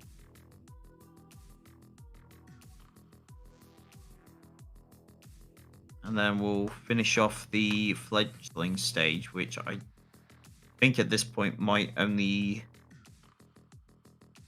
be to just give them a name as well.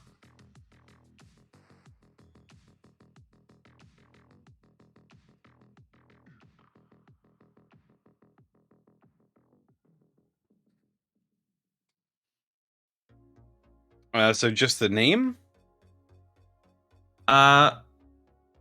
Also, just make sure that you note down that Danger Sense has a rank 1, just so you know how many dice to apply if you're rolling on Danger Sense.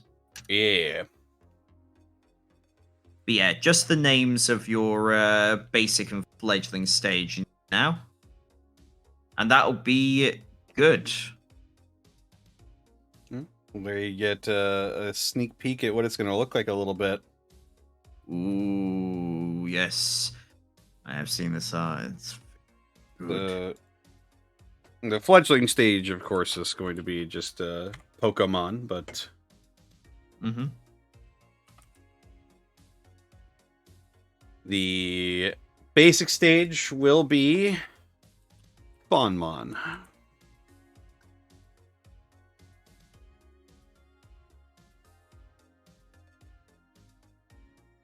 Hell yeah. So there you go. That is it.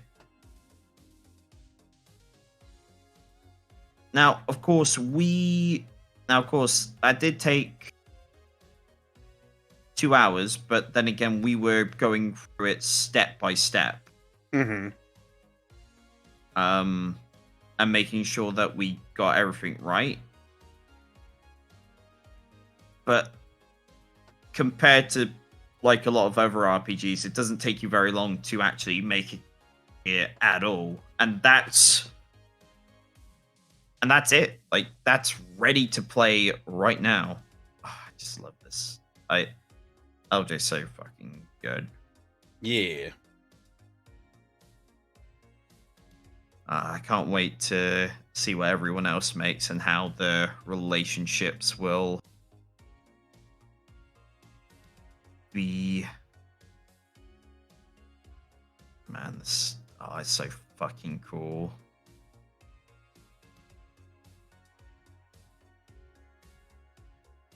So fucking sick. Oh yeah. I'm very excited.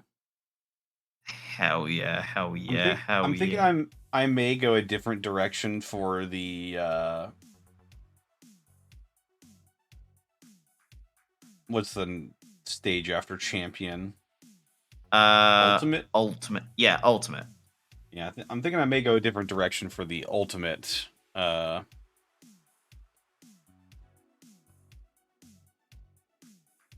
we'll see.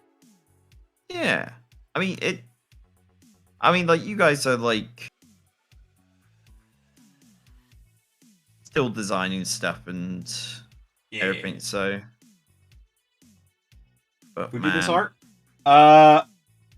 This would be my friend LJ. They've shown up on Tabletop Tuesday a couple of times. Azul J as they go on most places. They are incredibly lovely, and their art is super good. Yeah. But yeah, that's the. But that's that. Like so Connor, any comments, questions, or concerns? I mean, once this got going, I mean, this seemed pretty straightforward, and I'm very excited to see how this will go. Yeah. Uh, and I mean, like, it's like I say, it's all sort of like D6 dice pool. So once you just have it in your head that you're always looking for fours when you roll, it's a fairly easy system to just grasp. Oh yeah. Oh yeah. Yeah, no, I'm looking forward to seeing what everyone else with. Yeah. Interesting stuff. Mm-hmm. I didn't know if we wanted to, I don't know, maybe have a game or two of Digimon card game, or if you wanted to wrap. Sure, we could play some Digimon card game. Oh yeah, let's do it, brother. Let me go ahead and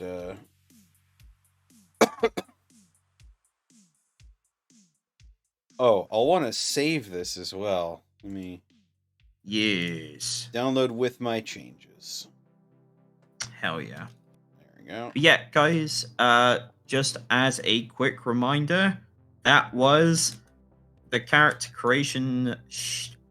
That was the character creation for a character in Animon Story, a TTRPG created by Zach Baru, which is being distributed by Metal Weave Games. Please check the game out.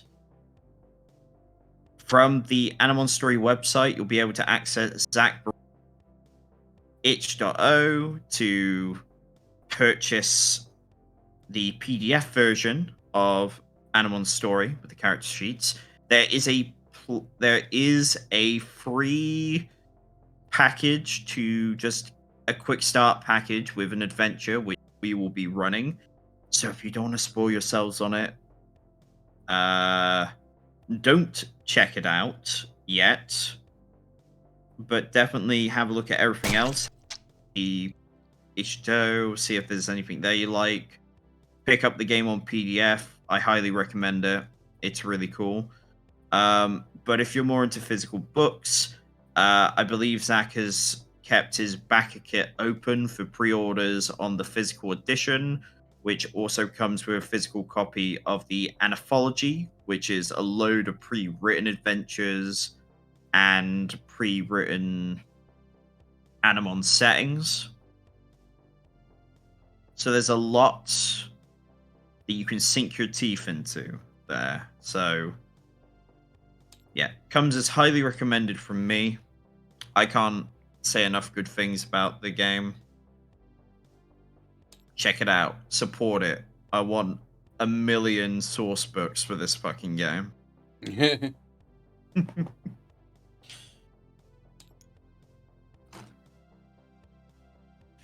Oh.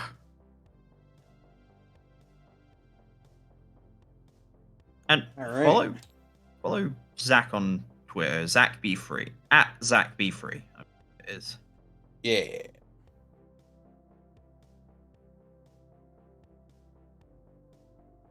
I have been summoned. Play game, hee. Play funny game. Play a funny game with my friend. Blue. See you later, Kitsune or Division. Yeah. Goodbye.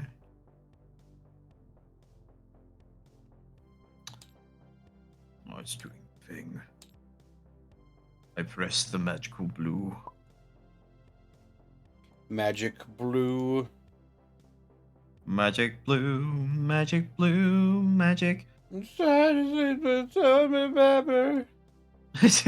Magic blue. I am drinking Dr. Pepper. I am drinking gasoline. I am drinking refined oil. It's a bit stupid, isn't it? Inert. Inert. I am screaming in a fuckload of pain. Oh my fucking god. Me and my brother were playing Smash over Christmas, and it's like, I kept thinking about that stupid shit. I was like, I am screaming in a fuckload of pain. My immune system is fading away. Breathing hurts and I am deaf in one ear. I doubt highly I'll survive till the end of the year. Do, do, do, do, do, do, do, do.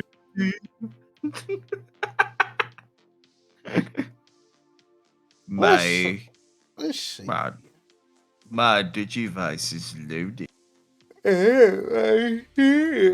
Well, let me fetch one of my funny decks. Yes. Yes. Yes. I see. An impish monster. If you had to abbreviate it, I would probably call it Impmaw. I would call it this impetuous monster. I shall identify it. Imp bastard.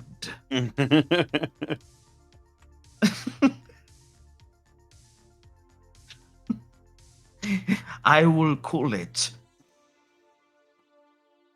Imp Cat. That was so great with the kids. Absolutely fantastic. Fantastic. Fantastic. I'll buy 4 of your finest Imp Cup. I love the implication. Imp is through the roof.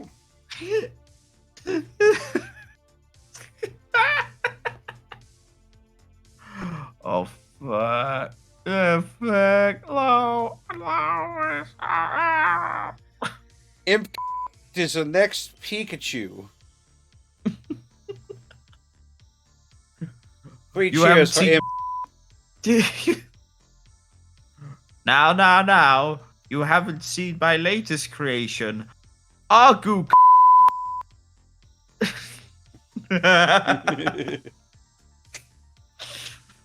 Oh fuck! What have we become? My empire of dirt. I don't know. Whatever. We are mere worms. Speaking of worms, I'll play my 4 great worms. This is a tee-hee moment. Ooh, 4 great worms. Delicious. Yes, wiggly wiggle. I will. Wiggle, wiggle. Wiggle, wiggle.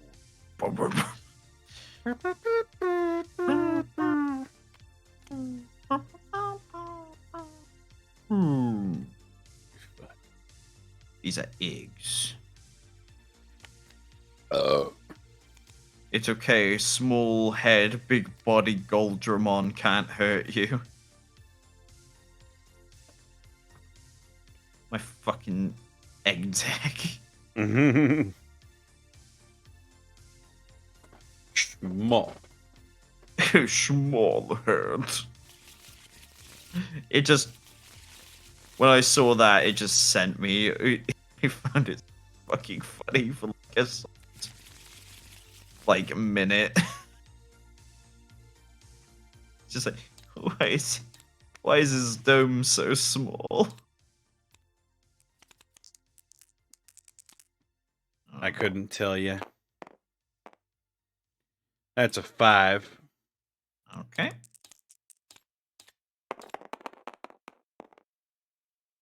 That's gonna be a 3 from me, but I am gonna mulligan this hand.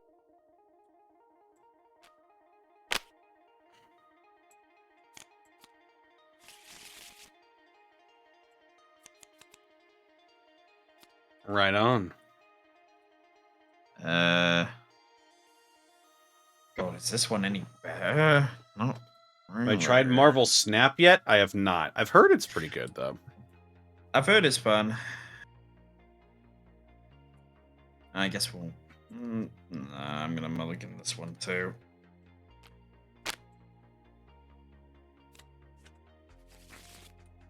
Sorry. No worries. Sake. All right. One last time, and then I'm just gonna go with the one I fucking get. Ugh. Ugh. Ugh. Ugh. Just. Why are you doing this? What is happenstance? Whatever.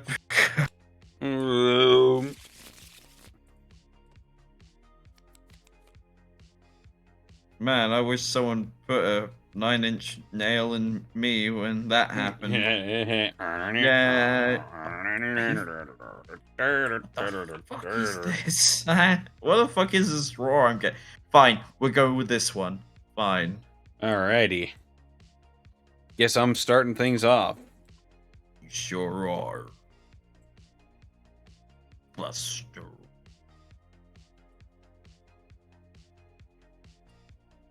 I will hatch a baby. Pagumon, which I will digivolve into Impmon. Okay. I see. I see. Then I will...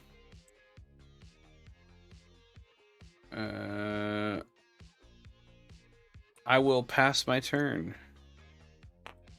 Okay. I'm gonna draw. I'm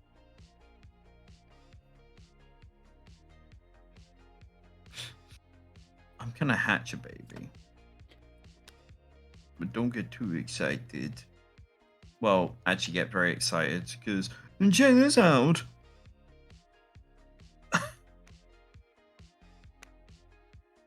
I'm going to play an Azulong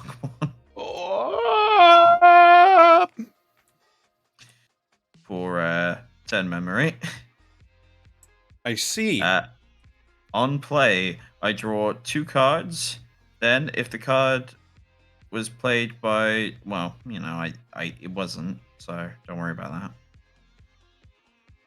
And Juan at a 2.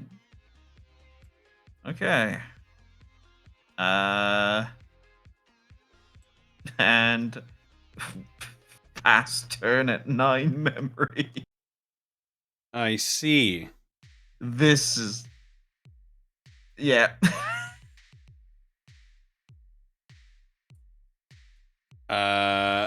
I'll draw.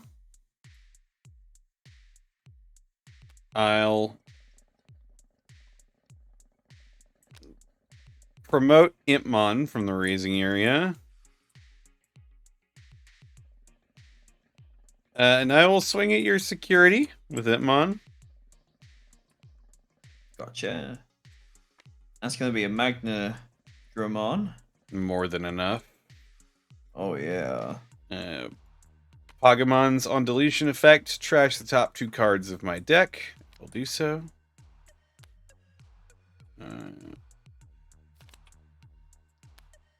I've trashed Beelzemon Blast Mode. When this card is trashed from my deck, delete one of your opponent's level 3 or lower Digimon. Azulongmon is level 6, so the effect does not work on him. He's a little bit higher. And then Intmon's effect, trash the top 3 cards in my deck. Holy shit. Darn.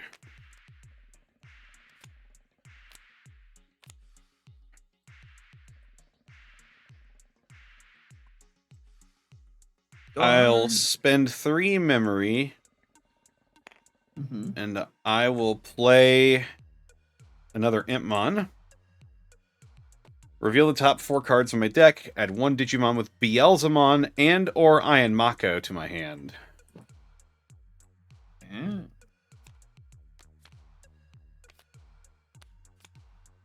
So let's see.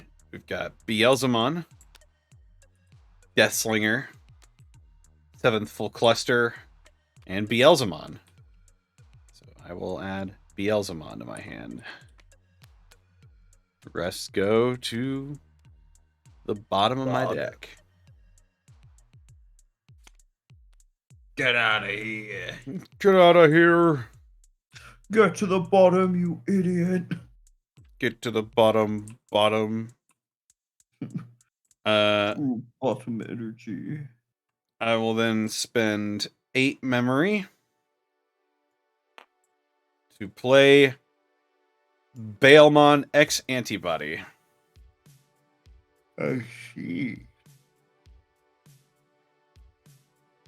And that'll be my turn. Alrighty. Well, because there's no reason not to, I will swing into your security with Azulongmon. Alright. Security check is Intmon. Nice.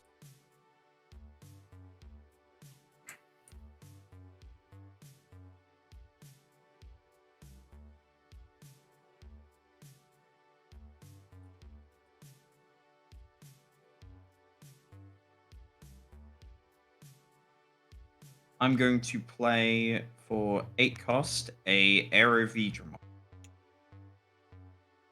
Alrighty. On your turn, while I have a Digimon Great Dragon traits or Trial of the 4 Great Dragons in play, this Digimon gains blocker. Azulongmon has the 4 Great Dragons traits, so Aerovedramon is a 7k block. 7k blocker, I see. Yeah. Alrighty. I will draw. I'll hatch a baby Pagumon, which I will digivolve into Impmon.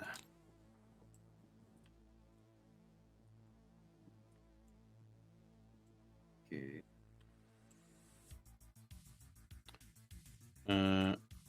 I'm going to spend 4 memory to digivolve Baelmon X Antibody into Beelzemon.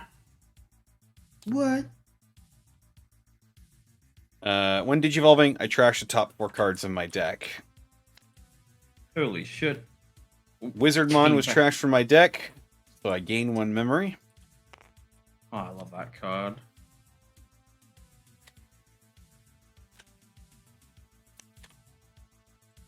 Another Wizardmon, another memory. Nice. As well, when a card is trashed from my deck, for every 10 cards in my trash, I gain 1 memory. There are now 12 cards in my trash, so I'll gain 1 more memory. As well, Beelzemon has security attack +1 for the turn. Mm-hmm.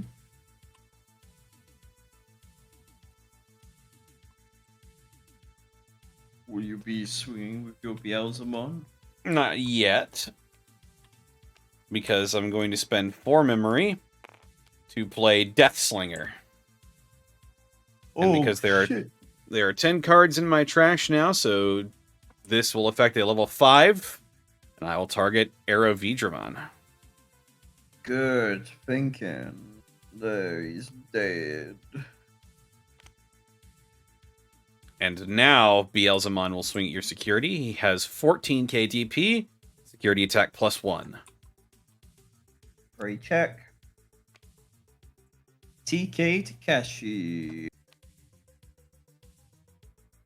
I look at my security stack and in it, add it to the hand. If it's yellow, trigger. +1.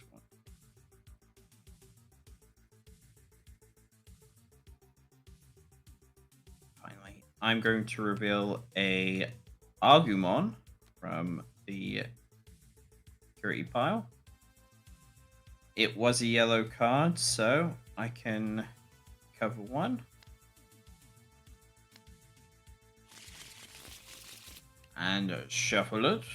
But now I must do a second security check. That's simply going to be a Vidramon trashed.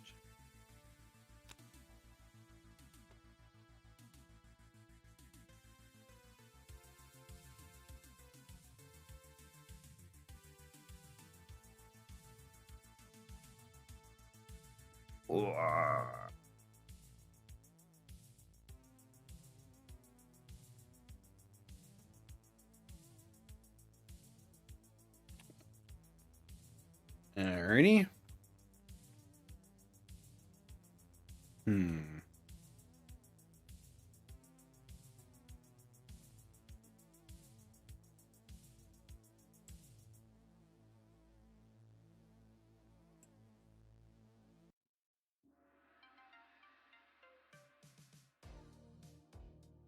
Hmm.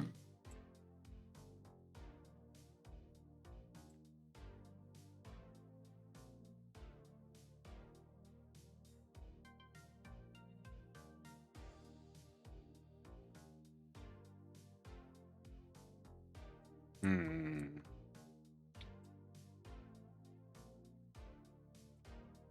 I will spend 0 to play X Antibody. Place it underneath Beelzemon. Oh boy. And then I'll spend 3. I will play Iron Mako. On play, reveal the top 4 cards in my deck. I can add 1 Digimon with Evil, Wizard, or Demon Lord in its traits to my hand.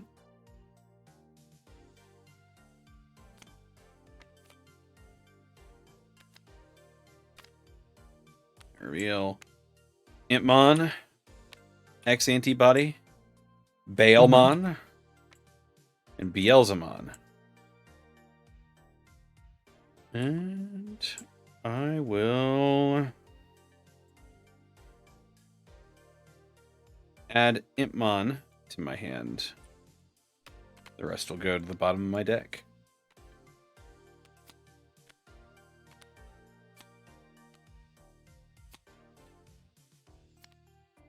Whoa. All right. TK, we'll set my memory to 3. Is there a way to get the full PDF of Animon? Yes, hang on. Let me link to. Well, at the. Let me. One moment.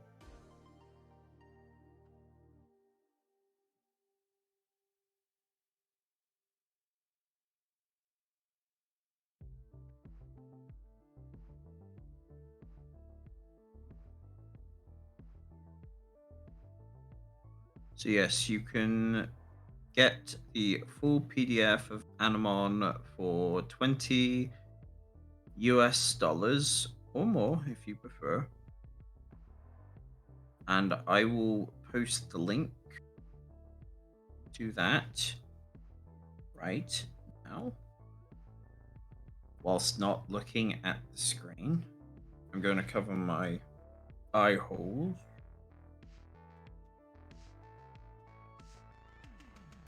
Actually, an ad might pop up.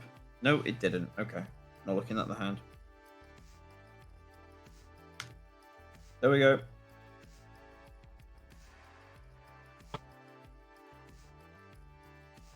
Enjoy. All right. Right. Okie dokie. Well,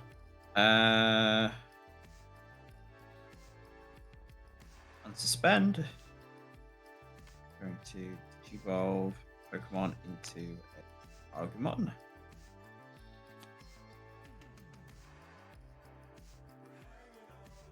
I will then Digivolve.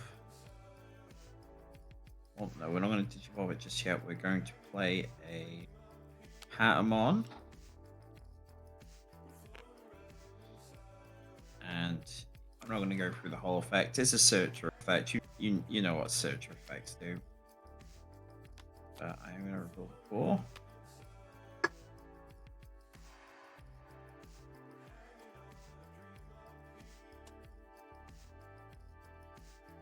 I'm going to bring that Trial of the 4 Drains to my hand. And the rest will go to the bottom of my deck in any order. So that order. Bum, bum, bum.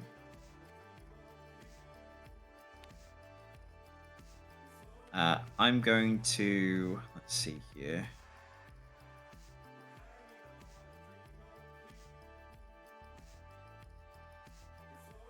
You know what? I'm going to have Azulongmon crash into Beelzemon. All right. Both of them will be destroyed. Indeed. But when Azulongmon is deleted, if I do not have a Trial of the 4 Great Dragons in play, I may place one from my hand in the battle area.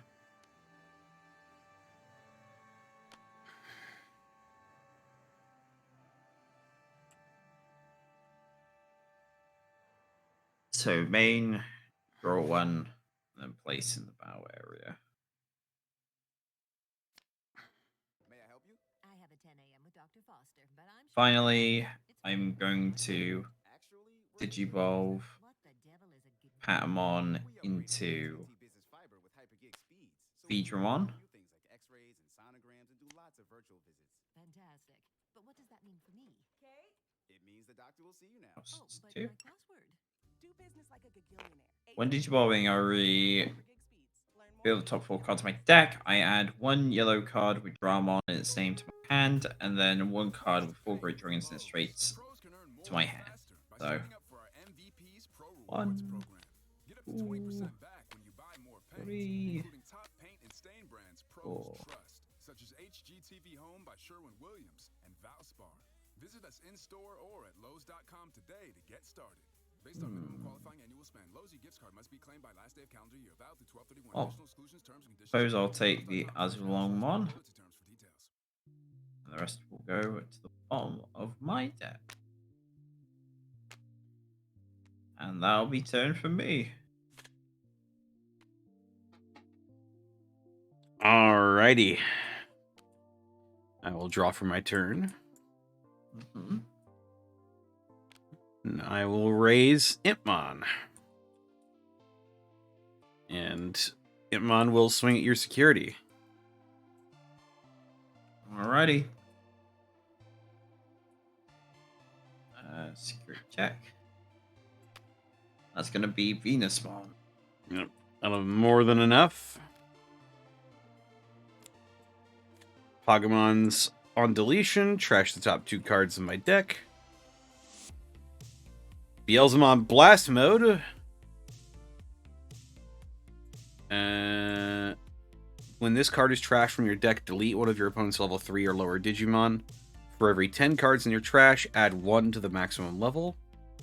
There are 17 cards in my trash, so I can delete a level 4. Mm-hmm.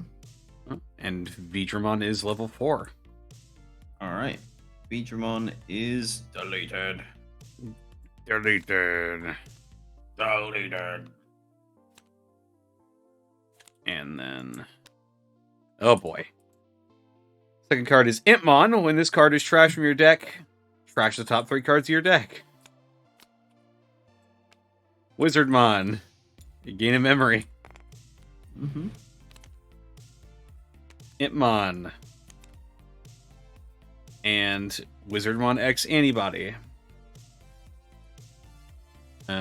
And now Itmon gets trashed. Trash the top 3 cards of my deck. Itmon. Trash another top 3 cards of my deck. Oh. Which effect is being used? Itmon's on deletion trash the top 3 cards of my deck. Okay, you're fine then. That's Yeah.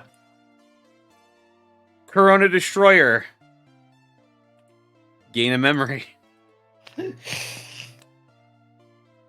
I really do love that. Warring card. shots. Place this in the battle area.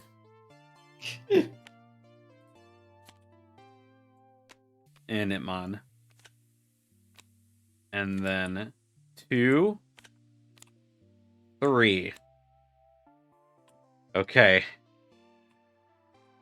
I gave my deck dysentery. It had to be done. It did have to be done. We are purple players. We have to get value.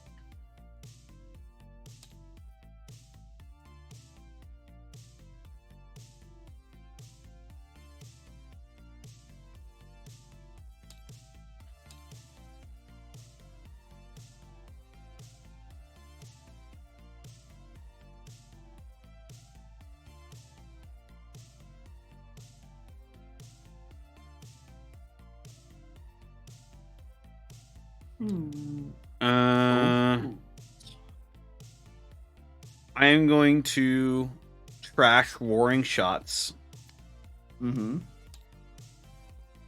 to return Iron Mako from my trash to my hand. I will then proceed to spend 4 memory to play Iron Mako.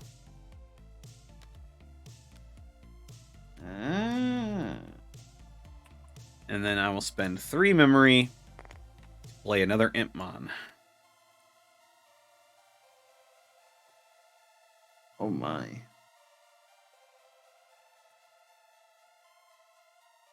Okay. Ugh. Hoorah. Gonna... Hoorah. Hoorah!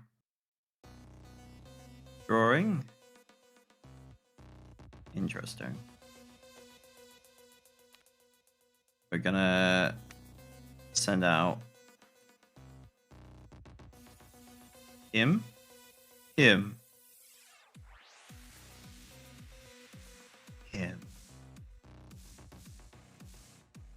I'm going to evolve him into her. 2 cost.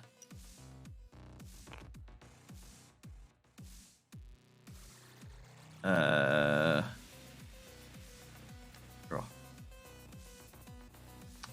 Okay.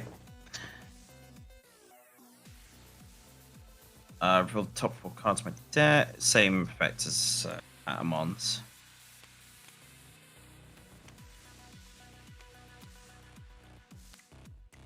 So I can add Animon and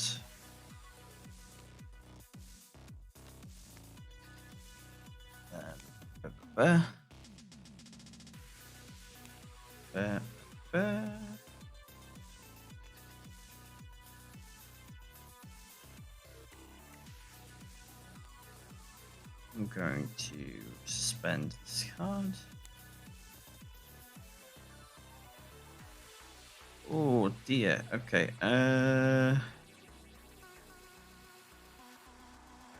Fuck it. We'll just do Azu long again. So I don't have to pay to play him. He's got his draw 1 effect here, so we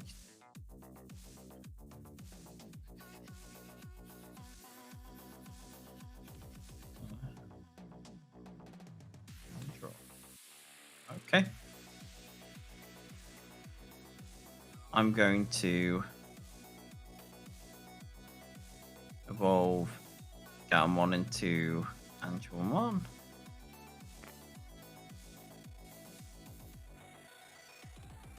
Okay.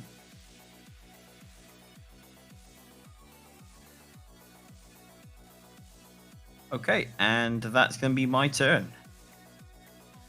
Alrighty. Ion Mako sets my memory to 3. I'll draw for my turn.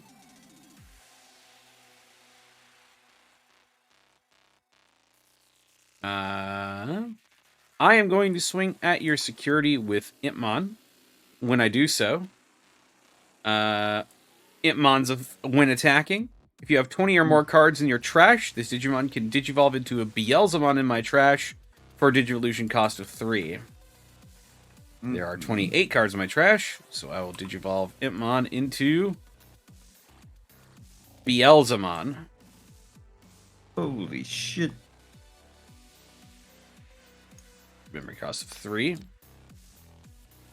Beelzemon's when Digivolving, I may trash the top 2 cards in my deck, then I can delete one of your opponent's level 3 or lower Digimon. That level is raised for every 10 cards in my trash. So I'll trash Warring Shots, which gets played, and Impmon X Antibody. And I will delete your Angelomon. Okay. Angemon is deleted.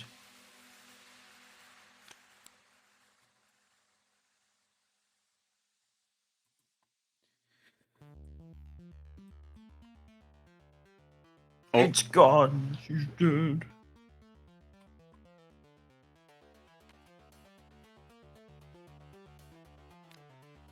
Oh yeah, I did that right. Never mind. Mm-hmm.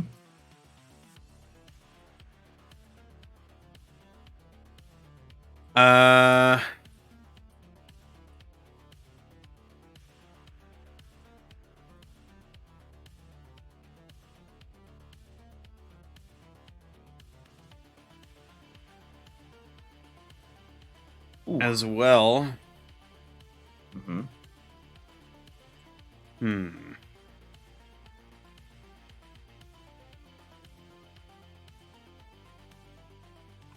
Yeah, I might as well just swing with Impmon for game. Yeah.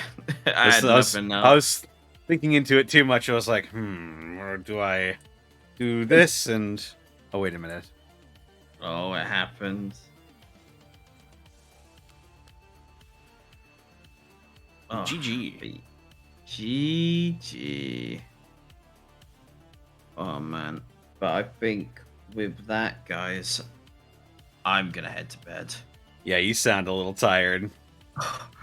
I did for a second there, like, get lulled to a bit of sleep, but I am so happy.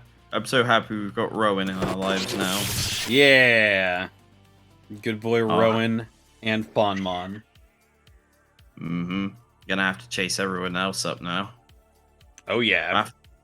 We'll have to determine who's actually wanting in on it. But Yeah.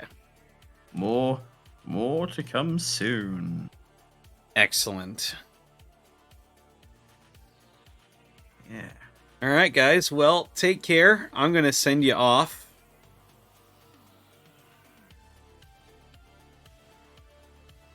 Let's see who's streaming at the moment. ATM.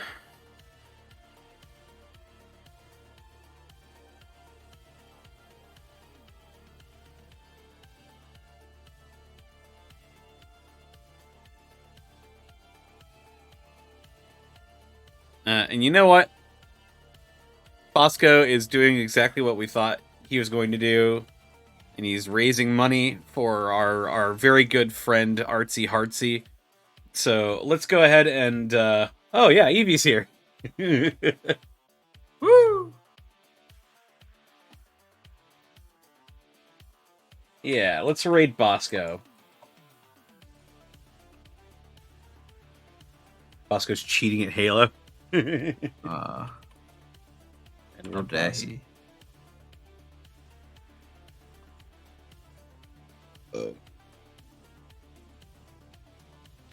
Acting like a villain. Our raid message will be Crash Dance. Yeah, I love that. I love that name. Crash Dance. All right. Take care, everybody. I'll see y'all later. Have a good night. Night night. I was expecting. Why would you do that, Sonic?